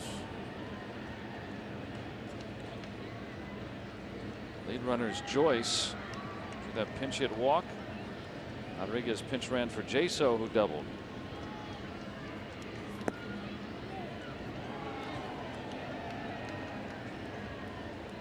Molina still one of the best behind the plate.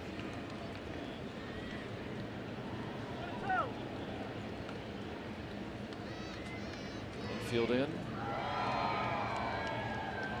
Sofield ready to get that windmill going.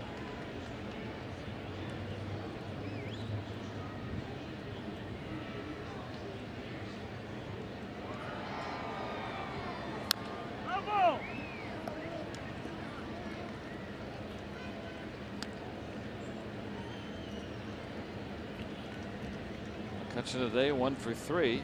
Jaso with 3 hits. Out of the game now.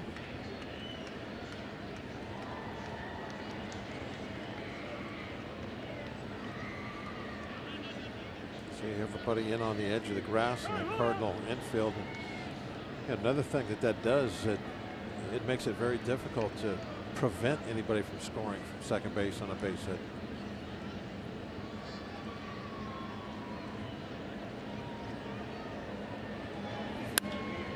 And there it is. Joyce is in. Rodriguez held up. And Holiday charged that ball well. Still with nobody out. Being held there. RBI single for McCutchen. 5-2 Pirates. And the reason it's so difficult to do, I was about to say, that your secondary lead can be as big as you want it to be. And, Rodriguez had a huge jump. Look at where he's at. Yeah, you can get well off there, and there's nothing that the catcher can do about it because there's no one to throw to. All the infielders are in on the grass, and that's the only thing that ever really prevents you from taking that big secondary lead is the fear of that catcher throwing behind you. But when you have the infield playing in, that takes that away. You can get that. The big secondary lead be way off there to give yourself that better jump. McCutchen's 13th run batted in. Now Polanco 0 for 3 today.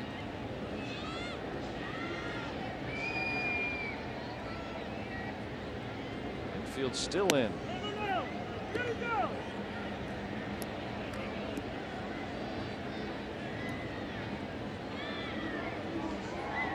Trying to break through after the Cardinals touched Garrett Cole for a run on the home run by Hazelbaker in the bottom of the 6th. Cole in line to win after going 6, allowing a couple of runs.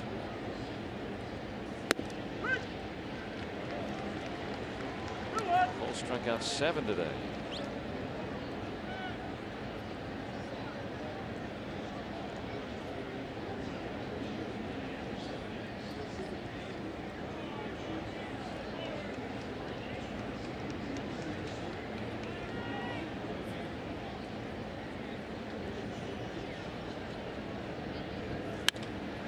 This one hit deep down the line, and fair this ball one is gone.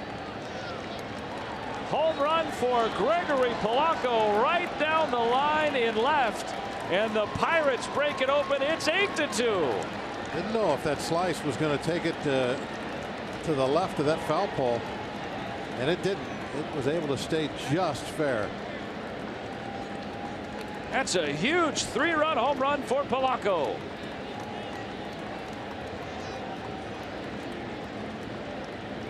Fourth of the year, and the Pirates have broken it wide open. Yeah, they're trying to work him away, and Polanco was just like, okay, I'll hit it that direction. Great images on our Allegheny Health Network Supermo, right off the fair pole. Yep. Now 19 runs batted in for Polanco. He's done such a great job of taking the ball the other way this year, enabling him to really get some separation here with the Pirates leading 8-2. Back in a moment on the pitching change here from Mike Matheny.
Pirates Baseball on Root Sports is brought to you by Kenny Ross, Total Confidence Pricing, and by Levin Furniture, the official furniture and mattress supplier to the Pittsburgh Pirates.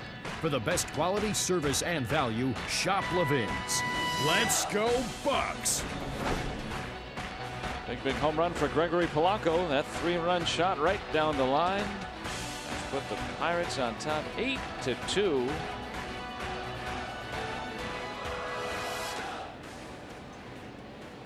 Now Seth Maness aboard, as Bowman could not retire a batter among the 4 he faced. Ted Jerko now in the game at second base on the double switch. Colton Wong is out.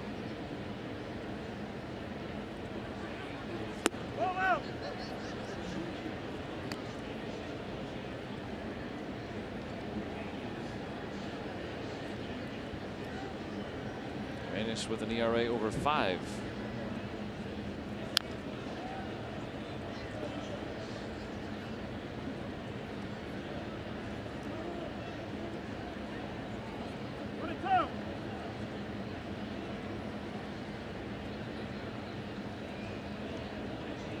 Blanco with all smiles today. A big 3-run home run. Now looking at Manis' numbers this year, 20 base runners in 10 innings. That's unusual. So he's off to a rough start. We were talking between in the break there. You know, I was saying, you know, Manis, who traditionally has been used when the Cardinals have a lead, he's the guy that gets the ground ball, gets you out of an inning, being used down 8-2 and being used after Bowman. I think they're, you know, we talked about that. The totem pole that's always in everybody's bullpen, you know, and through the course of the year, you know, you usually have the closer to set up man. They pretty stay put most of the time, but those other guys can shift different roles, different times, depending on who's hot, and who's not. But Bowman, until today, looking at his stats in his previous 10-11 games, has pitched extremely well.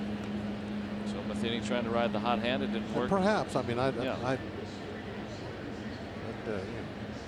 But just weird to see for us. You know, we're used to seeing Manis be one of the more reliable guys that they use. Maybe it's a scoreless inning on Friday. Sinker maybe hasn't been working as well here at the start of the season.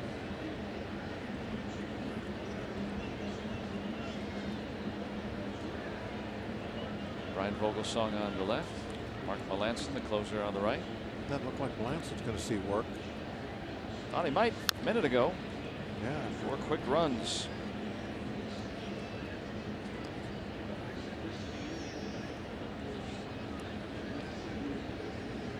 Yeah, this is one of those rare occasions where my tips might not line up with exactly what happened.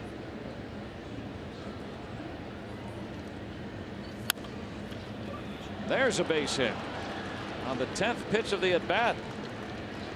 Marte with his second hit today. And this base hit coming in that down and in corner of the strike zone. It really is good at hitting baseballs in that spot.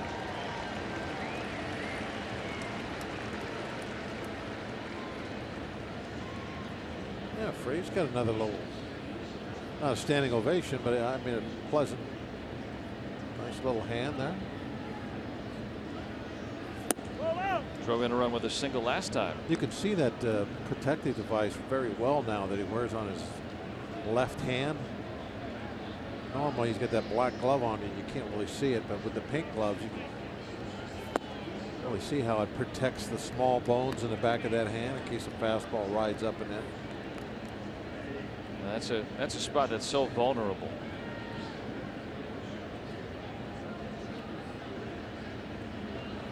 Ten hits now for the Pirates. Trying for another. Piscotty with some room. It's the first out of the inning. Gave that a nice ride.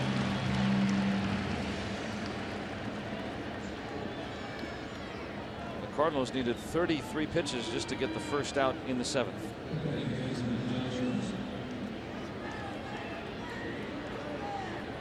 Pirates poised if they can hold on to this 6-run cushion to take the series here in St. Louis. Really be some early dominance over the Cardinals. Pirates 4-1 against St. Louis this year.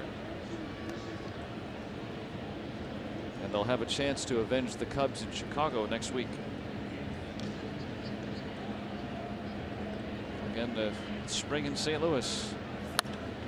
What do they say? May thunder showers bring June tornadoes.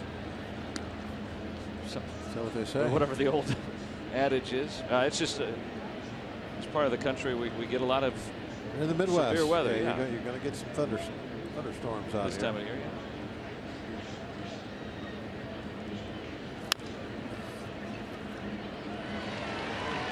Carpenter makes that look easy.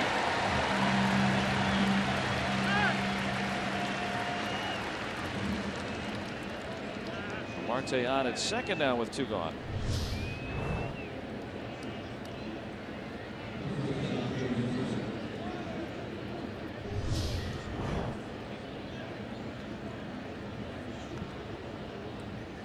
Carpenter's just a good ball player.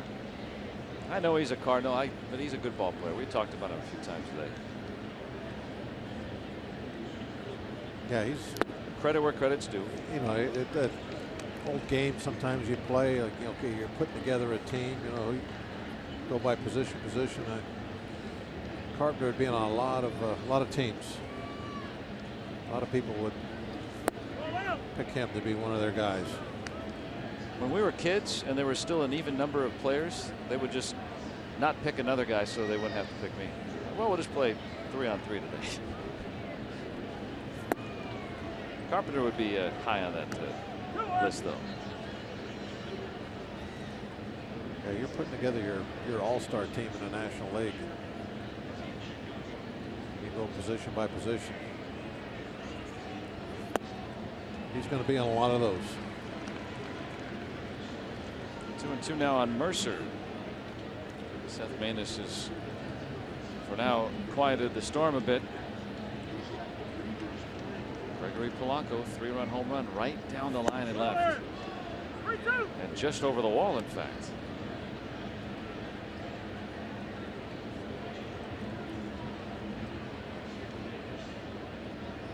Fourth home run. What are we, 5 weeks into the season? He's got 19 runs batted in. He's hitting close to 300. Hey, he'll probably pick that pace up now that he's hitting a little higher in the line. Now he's hitting third. Yeah. I mean, he did most of that work when he's hit, what, seventh? Sixth a lot. Yeah. Marte in scoring position. But Moss get the final out. Pirates strike for 4. 3 of them off that man's bat. And a good time to stretch on Mother's Day.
Great music from Jonathan Jackson and E Nation.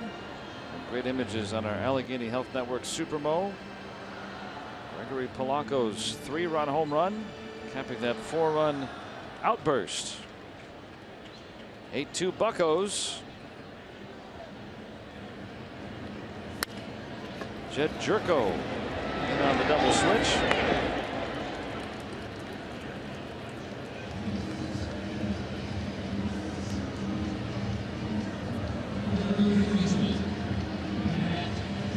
Obstein's numbers on the year. He's been very effective in the extra inning ball games. Outstanding in the overtime.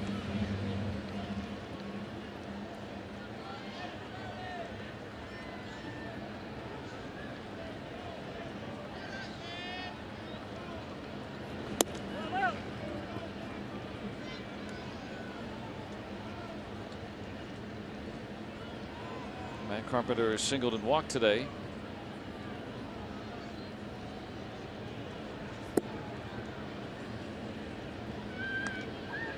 Sean Rodriguez stayed in the game after pinch running for Jaso over at first. Already getting in on the action.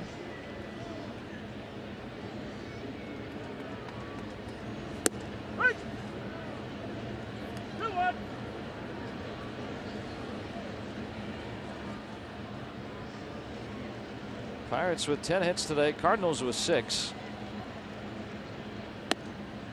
Cardinals took the lead early in the ball game.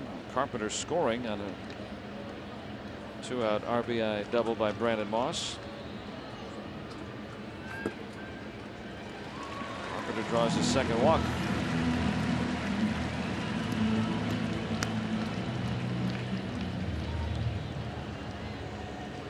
Look at our Allegheny Health Network injury update. Cole Tucker, who had been out since having labrum surgery back in August of last year, returning to the power today, and that's good news.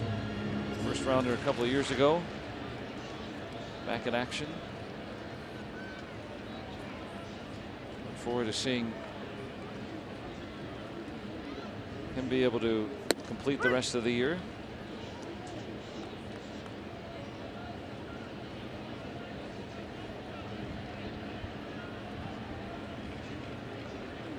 Stephen Piscotty with a pair of hits today.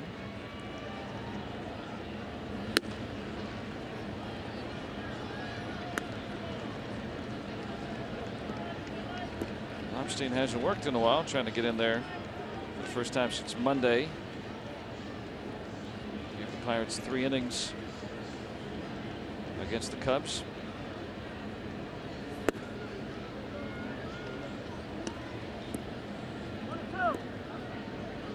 Not throw very hard, and has never thrown very hard, but did not feel the pressure to try to, increase his velocity or really trying to throw max effort every time to impress scouts when he was a youth player. That's just going to find right field. Scotty with 3 hits today.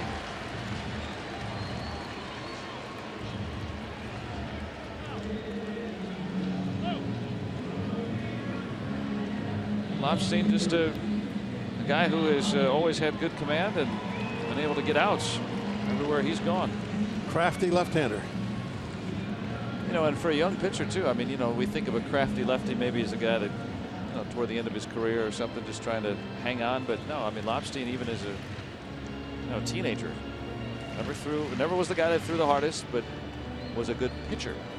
And I think that he said that that's a good lesson for young kids out there too. Don't just try to light up the radar guns all the time, and you might hurt yourself first of all, but just be yourself, and if you can pitch, you'll make it.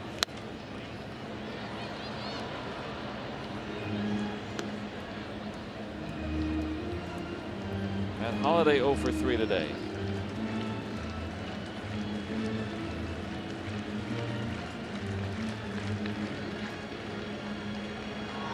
Jimenez Caminero was up Cardinals earlier. Never seem to just make it easy on us. You think at 8-2, they just okay, you got us today. But here they come. They're trying to make a run, even down by 6. Good teams don't go away. We've seen the Pirates when they've trailed. Continue late in games. The almost isn't good enough to win, but you make it difficult. Tax the team for the next day. In this case, well, it shows character of a team. Yeah. Doesn't throw in the towel.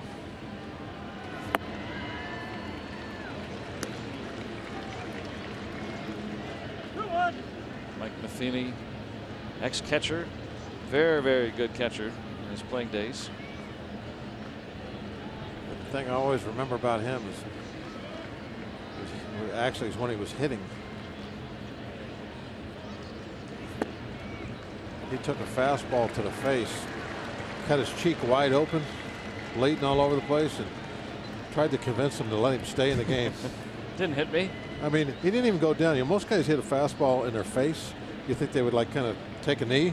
Nothing. Just stood there. Tough guy. And now a walk has loaded the bases. One out in the inning. This thing's a little restless. You know, one thing you never want to do it really ever, but when you got the big lead like this and you're coming out of the bullpen, no free passes. I mean, you'd rather see the guys start hitting balls all over the place than giving up the freebies, as that is like a prerequisite to get back in the ball game when you're down by a bunch of runs. Is you got to get a little help. Whether it's a error that the team may kick a few balls, or whether the pitcher gets wild, you start getting some base on balls. That opens the door for you now to get that big hit and have an inning where you can put up a 3 spot. And that's exactly what the Cardinals need right now. They got to have a big inning to just get back in the game. Not even talk about taking a lead or tying the game, just to get back in it. They got to have a big one. Down and in to Moss, who has driven in a run with a double today. Also struck out twice. And he's hit into 3 double plays. Still kind of a shift on for him. Good pitch from Lobstein.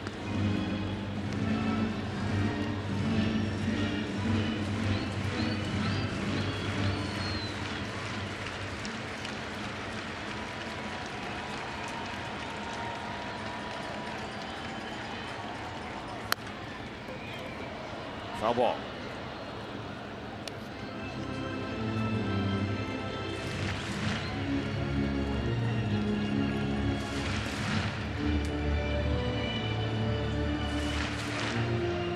Phrase right now would be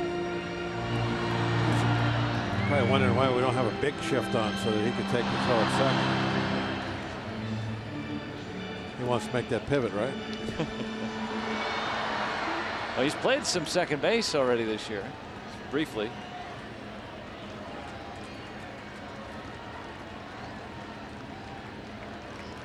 One, two.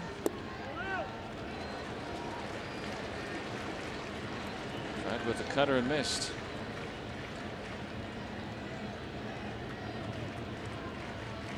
Yadier Molina would bat next. Ground ball could get Lobstein out of the inning. There's one, and it's late. Carpenter in to score. It's 8-3. Well, you make that trade every time with a big lead. Same thing there, get it out.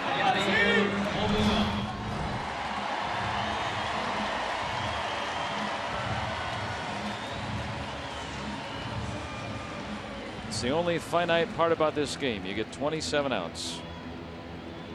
Yeah, you get that lead. It's very easy to start. You just make those trades. Okay, got to get the out. Lobstein is done for the afternoon here. 8-3 Pirates.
Wireless delivers everything you've come to expect and more. Watch every out-of-market game live in high def on more than 400 supported devices. That includes a free subscription to At Bat Premium. Blackout and other restrictions apply. Visit MLB.tv for details.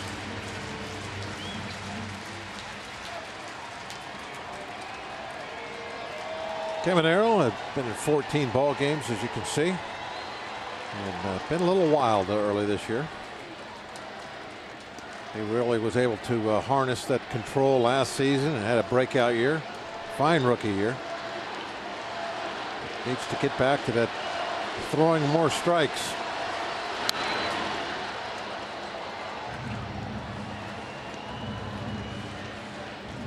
Molina 0 for 2 today.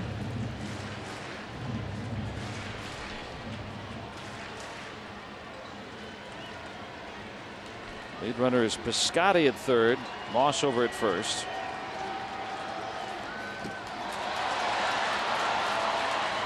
Moss will take second base. Pirates got the good bounce off the bricks. I think that might have hit the B. Came right back.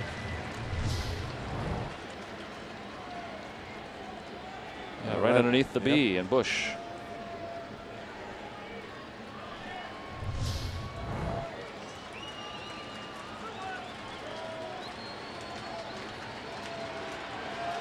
Now runners in scoring position. Caminero has not pitched since Monday. 99 there.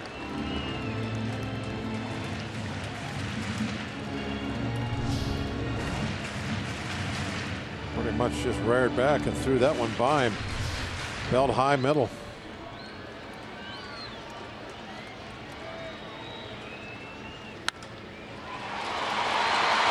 Can't get it. Moss is coming in, and the Cardinals make it a 3-run game. That's what you were trying to avoid, that crooked number going up, staying out of the big inning. That wild pitch ends up really hurting.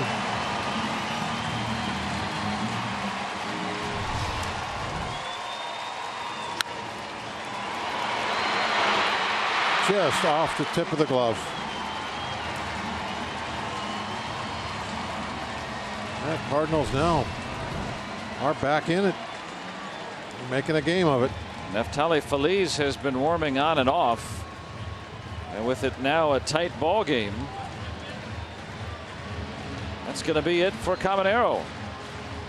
Third pitcher of the inning. Cardinals have pulled to within 3.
Would be tight.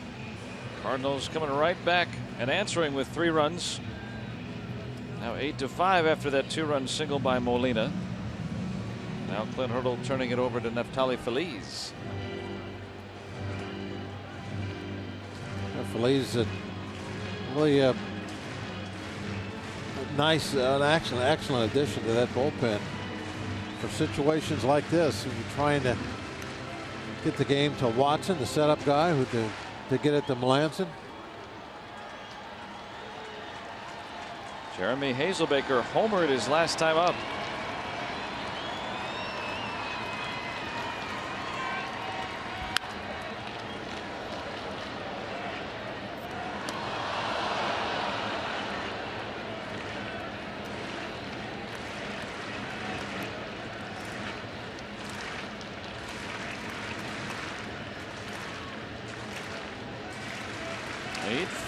The Pirates scored 4 times in the top half of this inning. The Cardinals have struck for 3. Now 2 strikes, 96 from Phillies.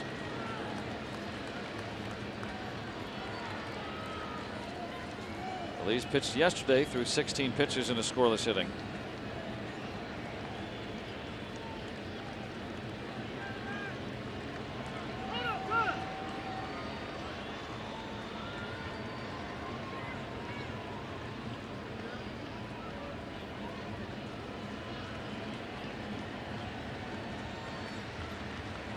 Two.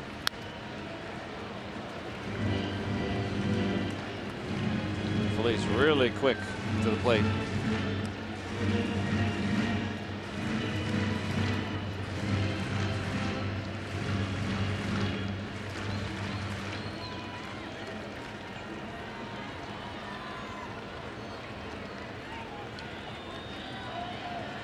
Oh, 2. He struck him out. Phillies comes on and gets his man, and the Pirates take a 3-run lead to the 8th.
Have the lead, 8-5. Joe Hogong on deck. He would pinch hit for Phillies. Chris Stewart leads off the inning. Sean Rodriguez due up 3rd. Seth Maness in his 2nd inning of relief.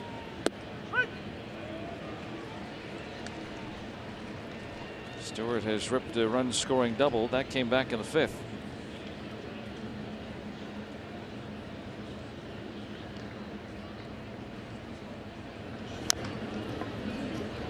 Could be trouble. What a play by Diaz. Oh, very nice. Had some trouble with that glove so far, but did a good job on that one. I knew he had some time.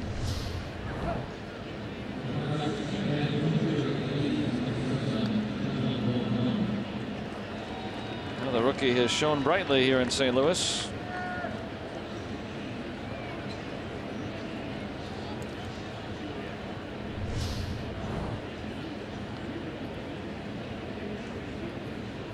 Now Jung Ho Kang, who hit 2 home runs on the first game of this series, his first game of the season with the Pirates, pinch hitting for Phillies. Phillies struck out the only batter he faced.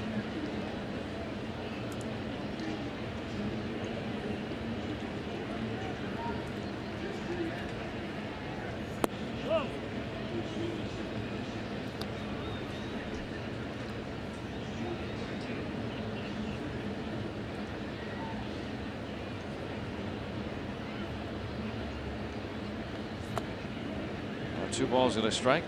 He really electrified things on Friday night, providing most of the offense and backing Francisco Liriano's very strong start. Yeah, not too many players have a welcome back like that. First 2 at bats, he swung on the first pitch. And on the third at bat. And waited on that one, and then that one into the third deck. That easy power from Jung Ho Kang. He had 2 home runs in like what, 7, 8 pitches. Well, you know, he said before the game on Friday, yeah, it's going to take me some time to get adjusted to major league pitching. I haven't seen very much of it. I needed by the third pitch, he'd already hit the ball out of the ballpark.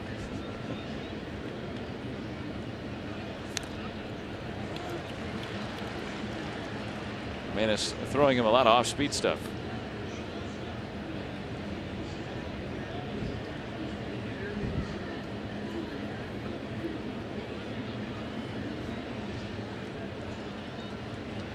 Manus tries to get those ground balls. Now full on Kang.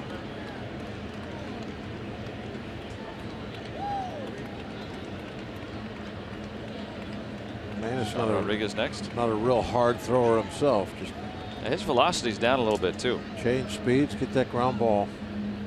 Looks like this is supposed to be a changeup. Blasted into center, and Hazelbaker has room. He adjusted to that changeup.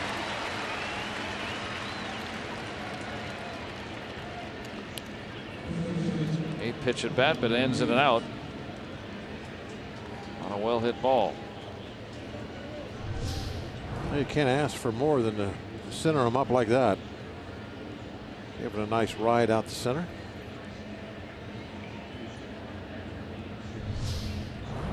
Two away for Rodriguez batting for the first time.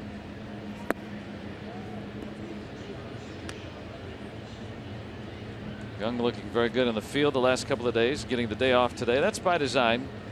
2 starts, then a day off. That will continue for the time being. There's no real definite timetable for how long that will go, but he says his leg's not going to be 100% until next year, but it's certainly good enough. Clint Hurdle said that today. There's a base hit for Sean Rodriguez. John Jaso had 3 hits today. Rodriguez comes on in his spot, picks up where he left off.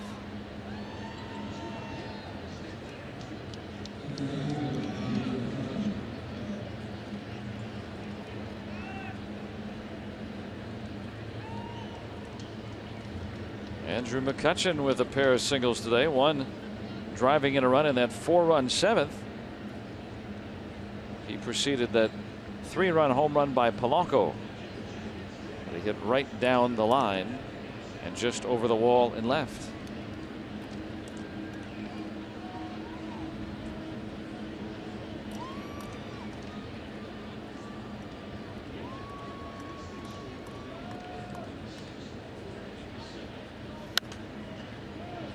And he's behind a strike.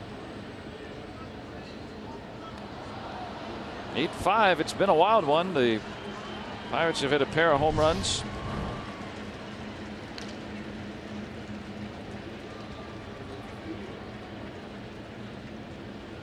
Talking to his shoes. Time called by Molina before the pickoff play. How do you know it was that, Molina? Hey, no, just kidding. I was going to say it. Greg Gibson was pretty demonstrative. Yeah. Time called right here. We could hear it all the way up here, and he's pointing right at Molina. We heard him pretty good there, didn't we? Left that one out over the plate. To make the seats, maybe. Yep.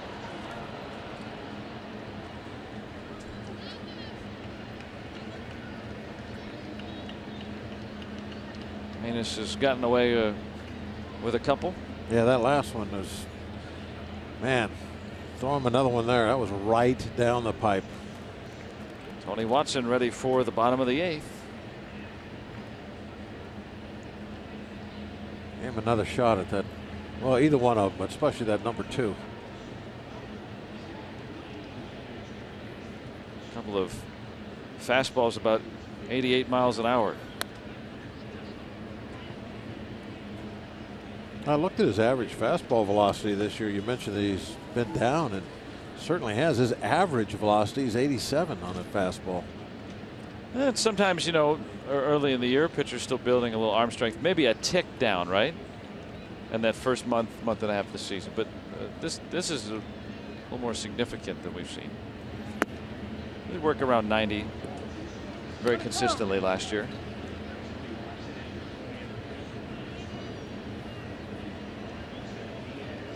Now a ball and 2 strikes on McCutchen. Well, that, you know, anytime your velocity comes down, that will take away some of that movement. You know, not spinning the fastball as quick. Maybe he doesn't have the bite on that sinker that he has had because he's lost a couple mile an hour off the fastball. Greg Gibson letting most of Missouri and part of Illinois know that time was called. I like him behind the plate. I like hearing the umpire like that. I'm with you. Let everybody know what's going on. It's Sunday afternoon rocks.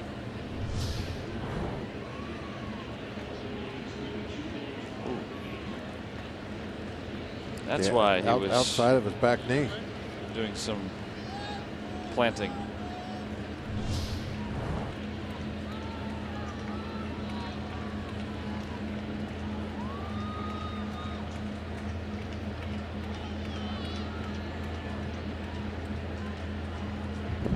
Rodriguez aboard at first with 2 outs. Changed up on him. Again, the hand comes off the bat very early. Pirates take an 8-5 lead.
Pirates continue this road trip with a stop in Cincinnati. You can see the Buccos take on the Reds tomorrow starting at 6:30 with Pirates pregame presented by WB Mason right here on Root Sports.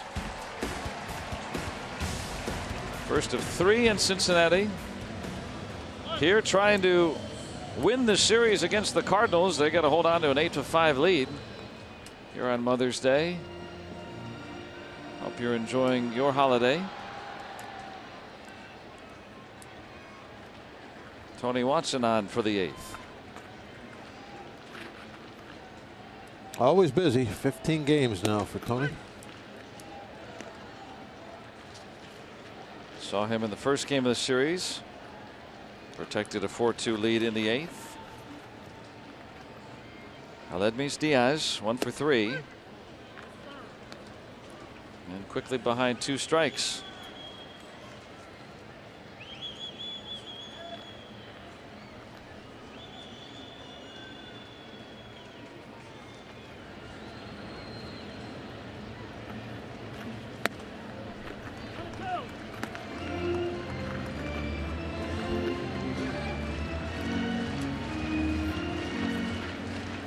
Randall Grichuk has moved into the on deck circle. He would bat for the pitcher.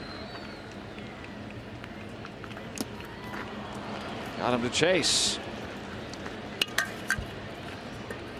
3 pitches inside, then went away outside. He swings at it. Saw him walking away, shaking his head. I think he wasn't real happy with one of those calls in there. Put him behind in the count. But that was some great pitching. Put it right where he wanted. Randall Grichuk.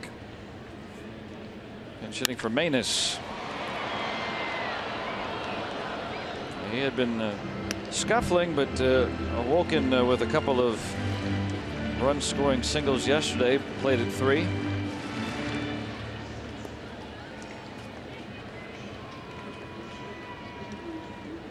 Manus went 2 innings and kind of quieted the storm after Bowman.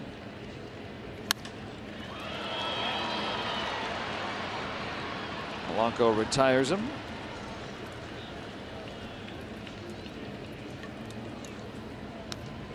Nice to see Tony Watson start off this inning relatively quickly. He has not had a really easy go of it so far to begin the season.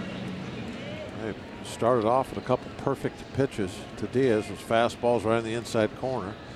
Got him called strikes. Sometimes just the first couple gets you on a nice roll.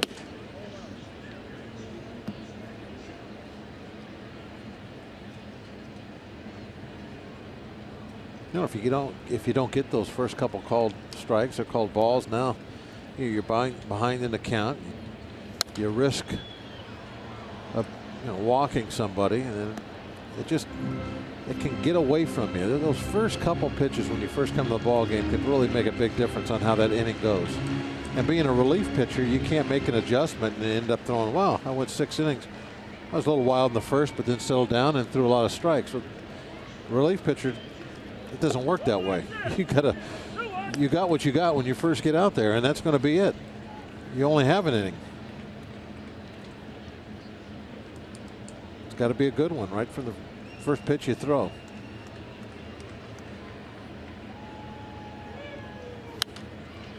In a way, the relief pitcher's job depends on different way you can look at stuff, but is a more difficult job than a starting pitcher. Yeah, game's on the line, right? You don't have any really room for error. You mentioned earlier you said you can bend but don't break early in the ball game. Well, that's not the case with those guys that come in from the bullpen. They got to stand strong right away. And Watson with his first 1, 2, 3 innings since opening day. 9th coming up.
7-5. The Pirates take the lead to the 9th inning.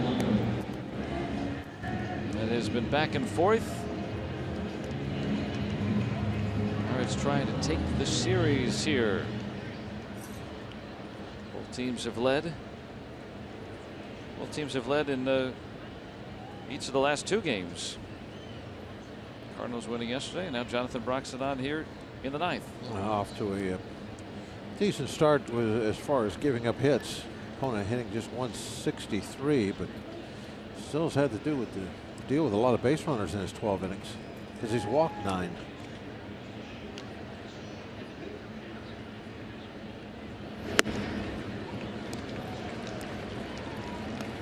Polanco right now the difference maker. Broxton had a rough stretch against the Pirates earlier in his career. He's now righted the ship more recently, since joining the Cardinals pretty much.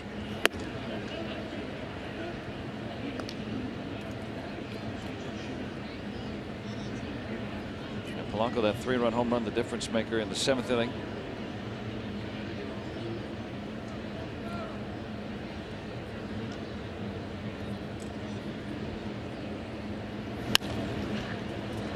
His hand comes off the bat.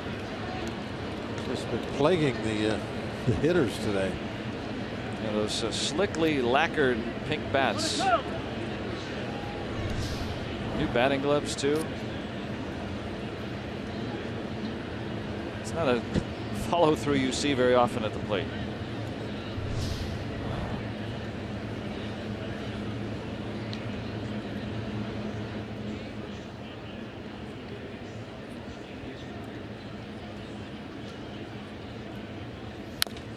Couldn't see it very well, but you have that thumb pad on Polanco's top hand.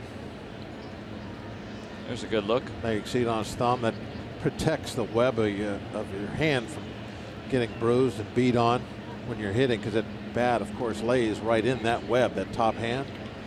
And you get jammed a little bit, it can really hurt. So a lot of hitters will slip that pad over the thumb, and then the bat lays right on top of that.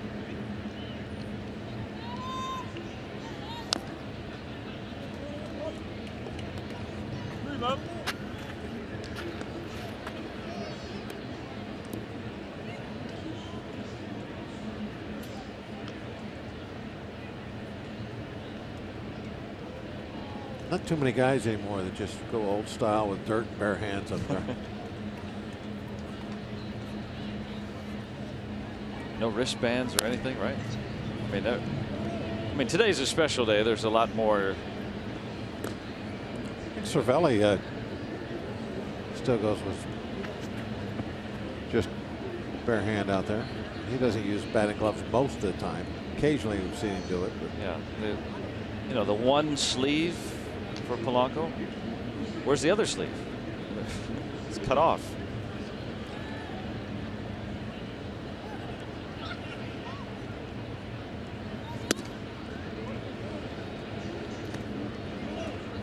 Guys all have their individual styles that they use. And today is one of the few days where you can really kind of branch out and try some different things with the shoes or all the different pink gear.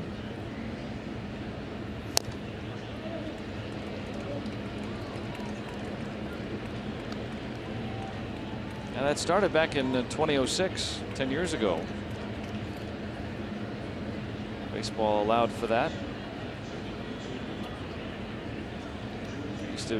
Used to just be basically, you know, here's a pink wristband. Put it on today. Why not? You know, and it's really proliferated from there.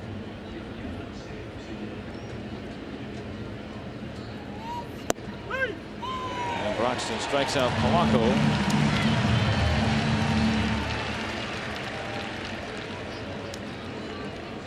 Pitch at bat. Yeah, it took him 9 pitches, and the number 9 pitch was a little bit off the plate, but that will be called a strike occasionally, so you can't be surprised by it.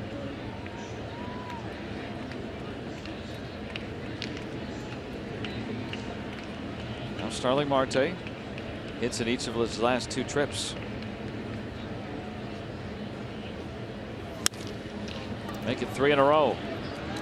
And this one will be extra bases. Marte will stand up at second with a double.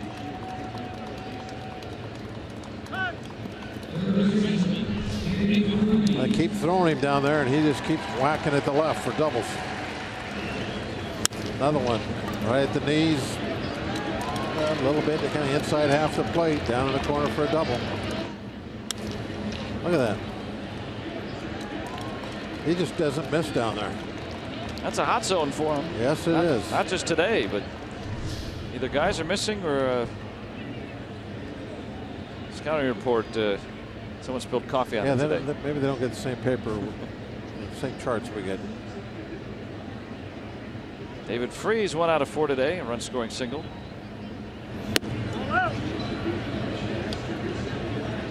First start in St. Louis since being traded away. 4, among others, are Randall Grichuk.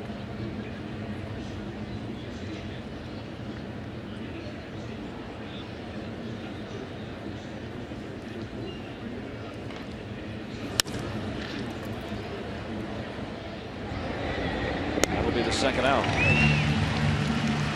Marte with his 3rd straight multi-hit game. Standing at second with 2 away.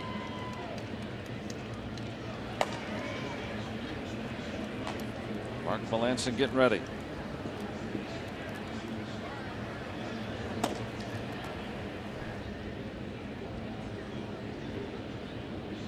Good base hit here. Lose his save situation. Josh Harrison's been good at that this year. 2 out with a man on, and he's got another hit. And there goes the save situation. Marte going to score, and Harrison sneaking into second on the throw home.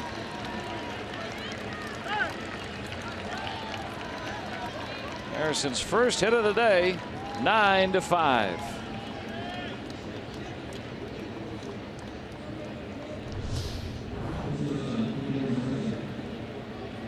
Hits this ball out there, and you know, a lot of times you can be a good outfielder without having great physical skills, you know, as far as, you know, the running and all that kind of stuff, and you do that by making good decisions. Now with 2 outs and a guy that Marte, one of the fastest guys in the league, running on the pitch, you dive for a ball and don't catch it. When do you ever have an out at home? But that's where he threw the ball, and so now on the throw, now you got to deal with another guy in scoring position. Sometimes you can be a good defender by just being, you know, make the right decisions out there. I don't want to, you know, point fingers at Holiday, but I mean, just at that moment, it's like, why would he ever throw that ball home? So now Harrison at second. Josh Harrison now hitting at .400 with runners in scoring position and 2 outs. 10 for 25. He's getting so many opportunities. He's got almost 50 at bats already this year with runners in scoring position. He's been very clutch. Mercer's walked twice today, once intentionally.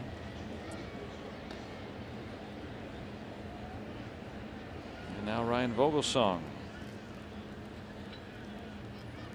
Might see him. With Melancon already loosening, they might just bring him in unless it really gets one-sided. We'll see. Yeah, I don't know if Vogelsong has time to get loose now if there's a quick out.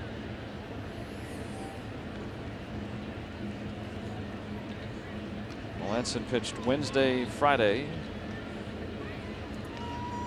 So it wouldn't hurt for him to get work, but doesn't need to get in.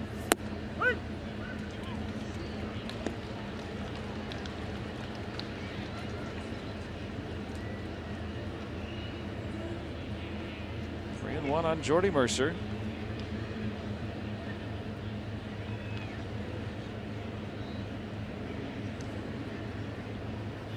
If he can get a hit, all the Pirates would have hits today except for the pinch hitters and the pitcher. Now look, the Cubs have tied it. Marietta will not get a loss.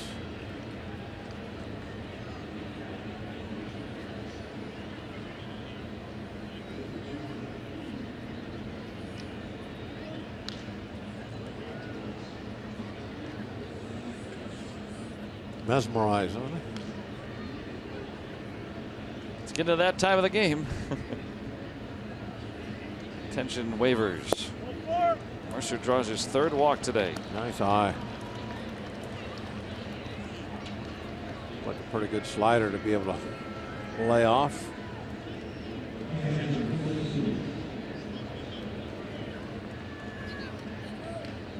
Well, Pirates not taking anything for granted. They've added a run here in the 9th. This gives Vogelsong more time to get loose. Melanson has stopped throwing. Vogelsong's now the one loosening. I think though that Melanson had been throwing for so long, he'd got to be ready anyway. Plus, he was probably doing his 8th inning thing that he always does with the towel. Stretching and then the pantomiming. Yep.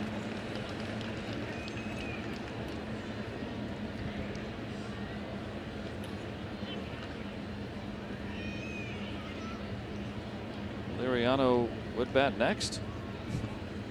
Well, there's not really a whole lot of the bench except for your backup catcher is empty.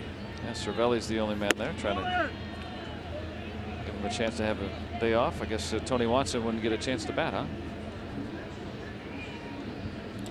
If you had to choose between Watson and Liriano, Well, you'd probably sure. go Liriano. Oh, sure. Well, if he comes up with 2 outs, that probably means that there's a RBI situation.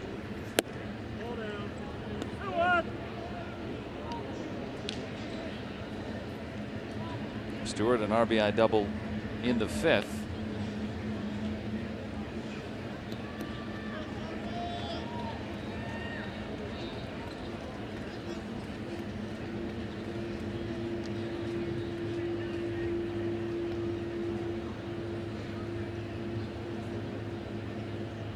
Two-one.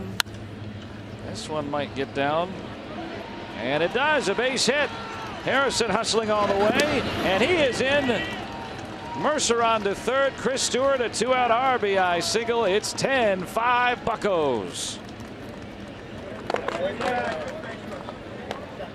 And we get another pitcher getting a pinch hit. I always get charged up for that for some reason.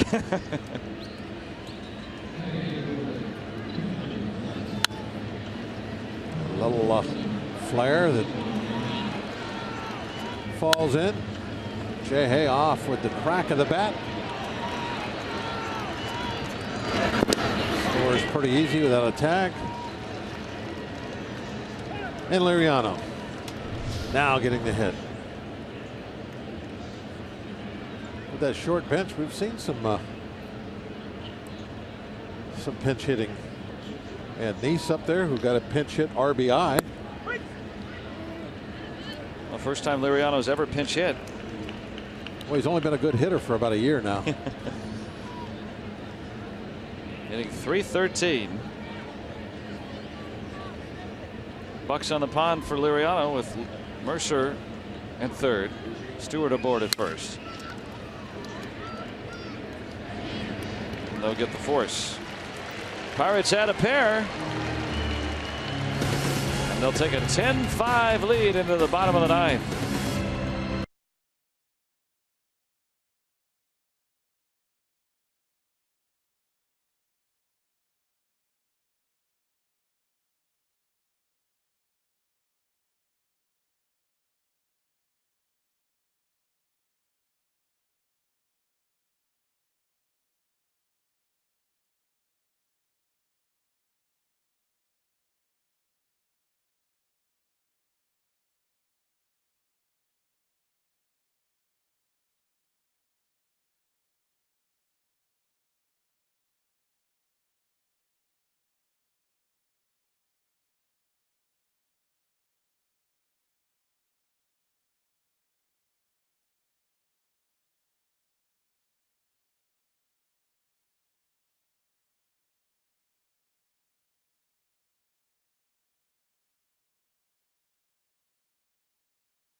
Pirates trying to make it a happy Mother's Day.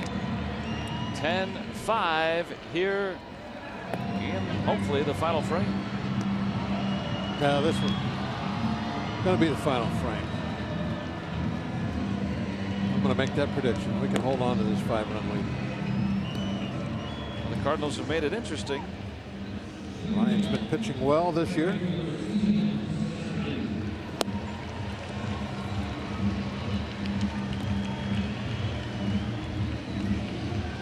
Pirates had a 8-2 lead. Cardinals came back with 3 in the bottom of the 7th. Made it a tight one, but the Pirates are adding 2 more insurance runs here in the top half.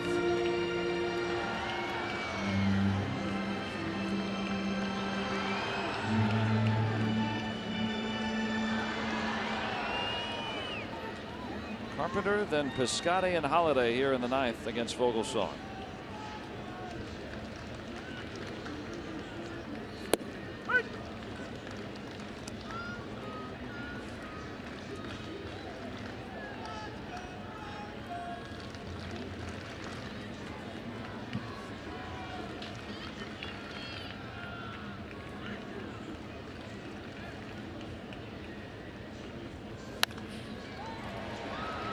It hits chalk and fan interference.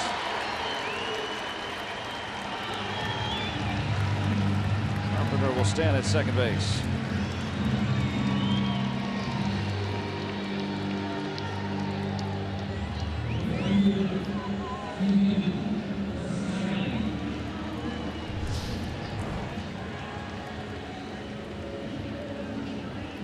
Fair ball. Be a knowledgeable fan not to interfere with the ball in play. That was not the case. Well, he needs to get an updated shirt. Maybe he hasn't read the rules here. Would you like the ball? No. Would you throw that back in the field, please? Thank you. Yeah, you're not allowed to keep the ball when you get a fair one.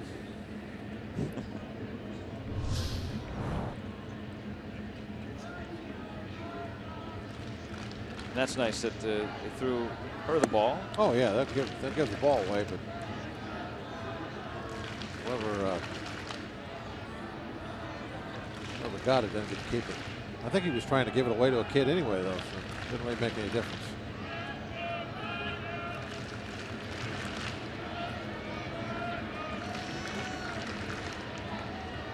Scotty with 3 singles today.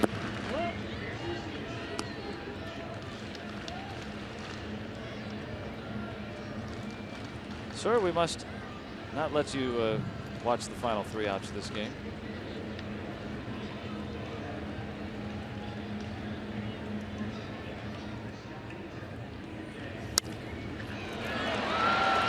Cardinals will make that hard to come by. 4 hits today for Piscotty.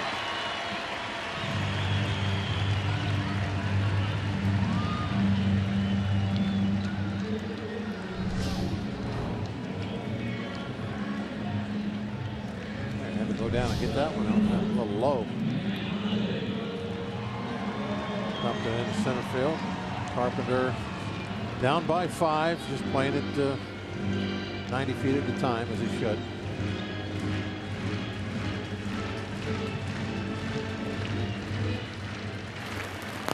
Melanson making sure he stays warm in case.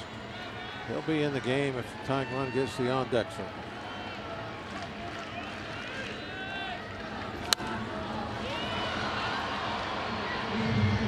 Saw this in the 7th inning where the Cardinals were down a half dozen. They ended up plating 3 in the frame.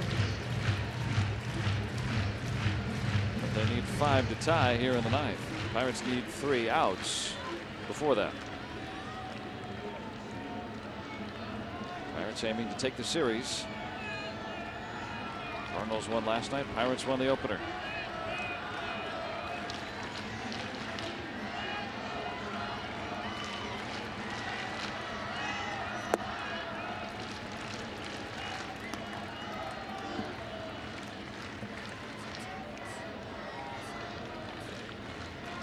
Need a ground ball here just to kind of get things back in shape. Holiday has already grounded into a double play today 3 times this year.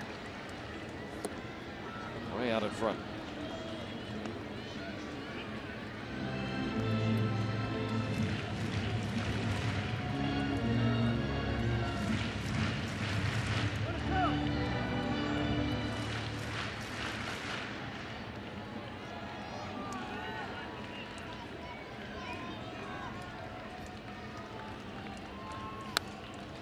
Staying alive, still 1-2.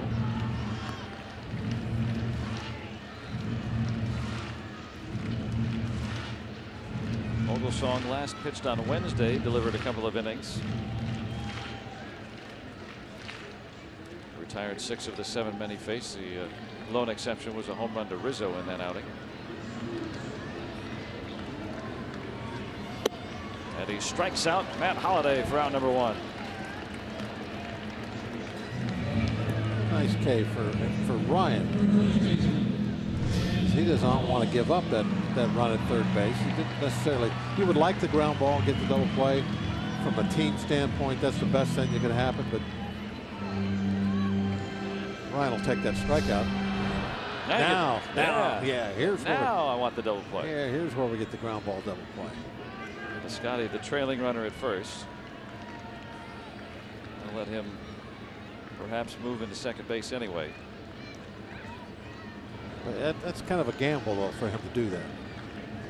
For him to run when there's just 1 out.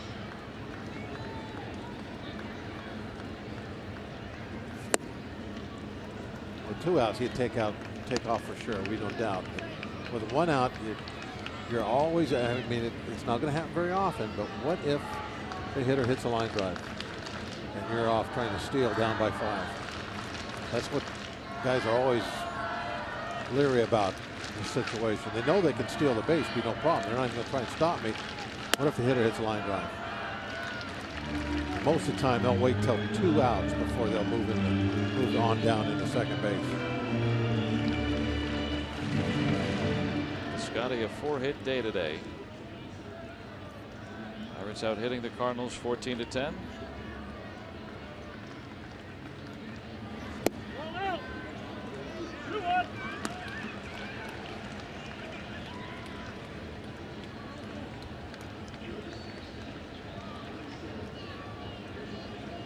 Carpenter with the leadoff double. He's third.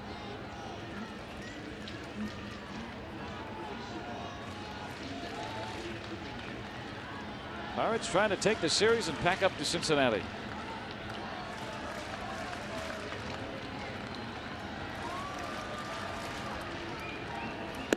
Now 3-1.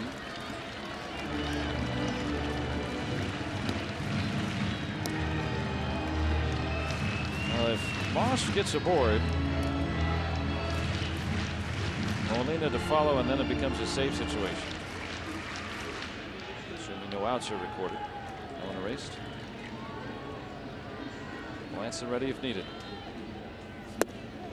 And he'll be coming on in. It is now a save situation.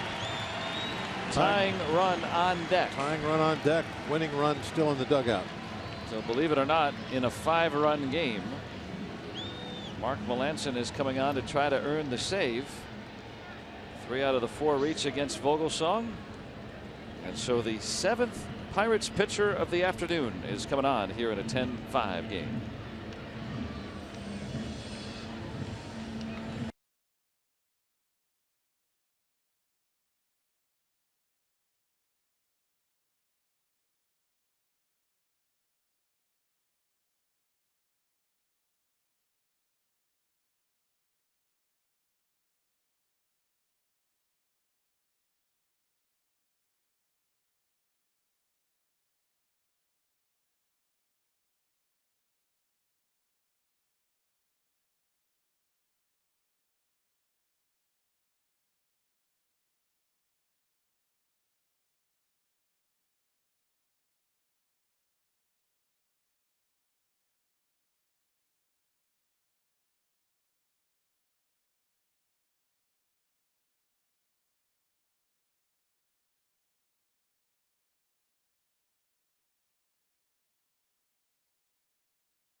up.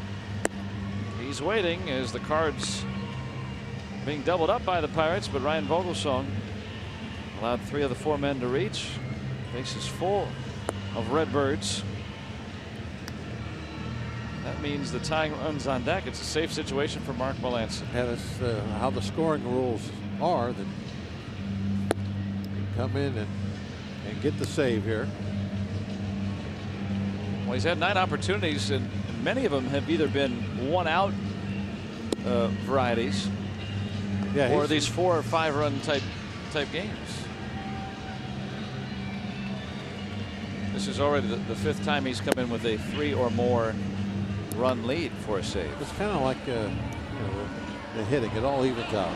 He's going to have to come in and pitch some tough ones also to get that save. 1-run lead with the 3, 4, 5 staring at you, with the wind blowing out somewhere. I mean, they all won't be you know, big lead. He's got to be careful, otherwise it may not be a big lead here. Now, Molina does not have the same power he did earlier in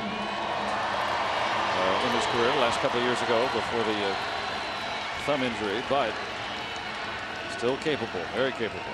And Hazelbaker with good power to follow. Well, Hazelbaker's the one you got to worry about.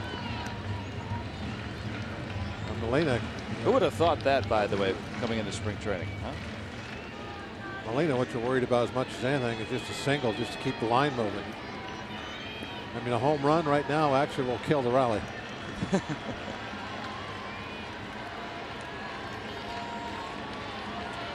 That's an actual kind of a joke that's been told. I mean, ever since I first started playing baseball, the easiest way to kill a rally is somebody hit a home run. Doesn't run well. There's 1 out. Look at that. And there's 2, and the ball game is over. Yadier Molina grounds into a game-ending double play. Nice job by Freese as he scooped up that ball and stepped on a bag at the same time. Good play by Sean on the other end with his pick. So Melancon throws 2 pitches to 1 batter, gets 2 outs. He picks up a save. John Jaso with 3 hits and a big home run today. And the Pirates take the series, beating the Cardinals. They keep rolling on the road. Pirates improving to 10-7 on the road, and they'll pack up for Cincinnati next, taking a 10-5 victory to the banks of the Ohio. And now back to the banks of the Allegheny with Paul and Teague.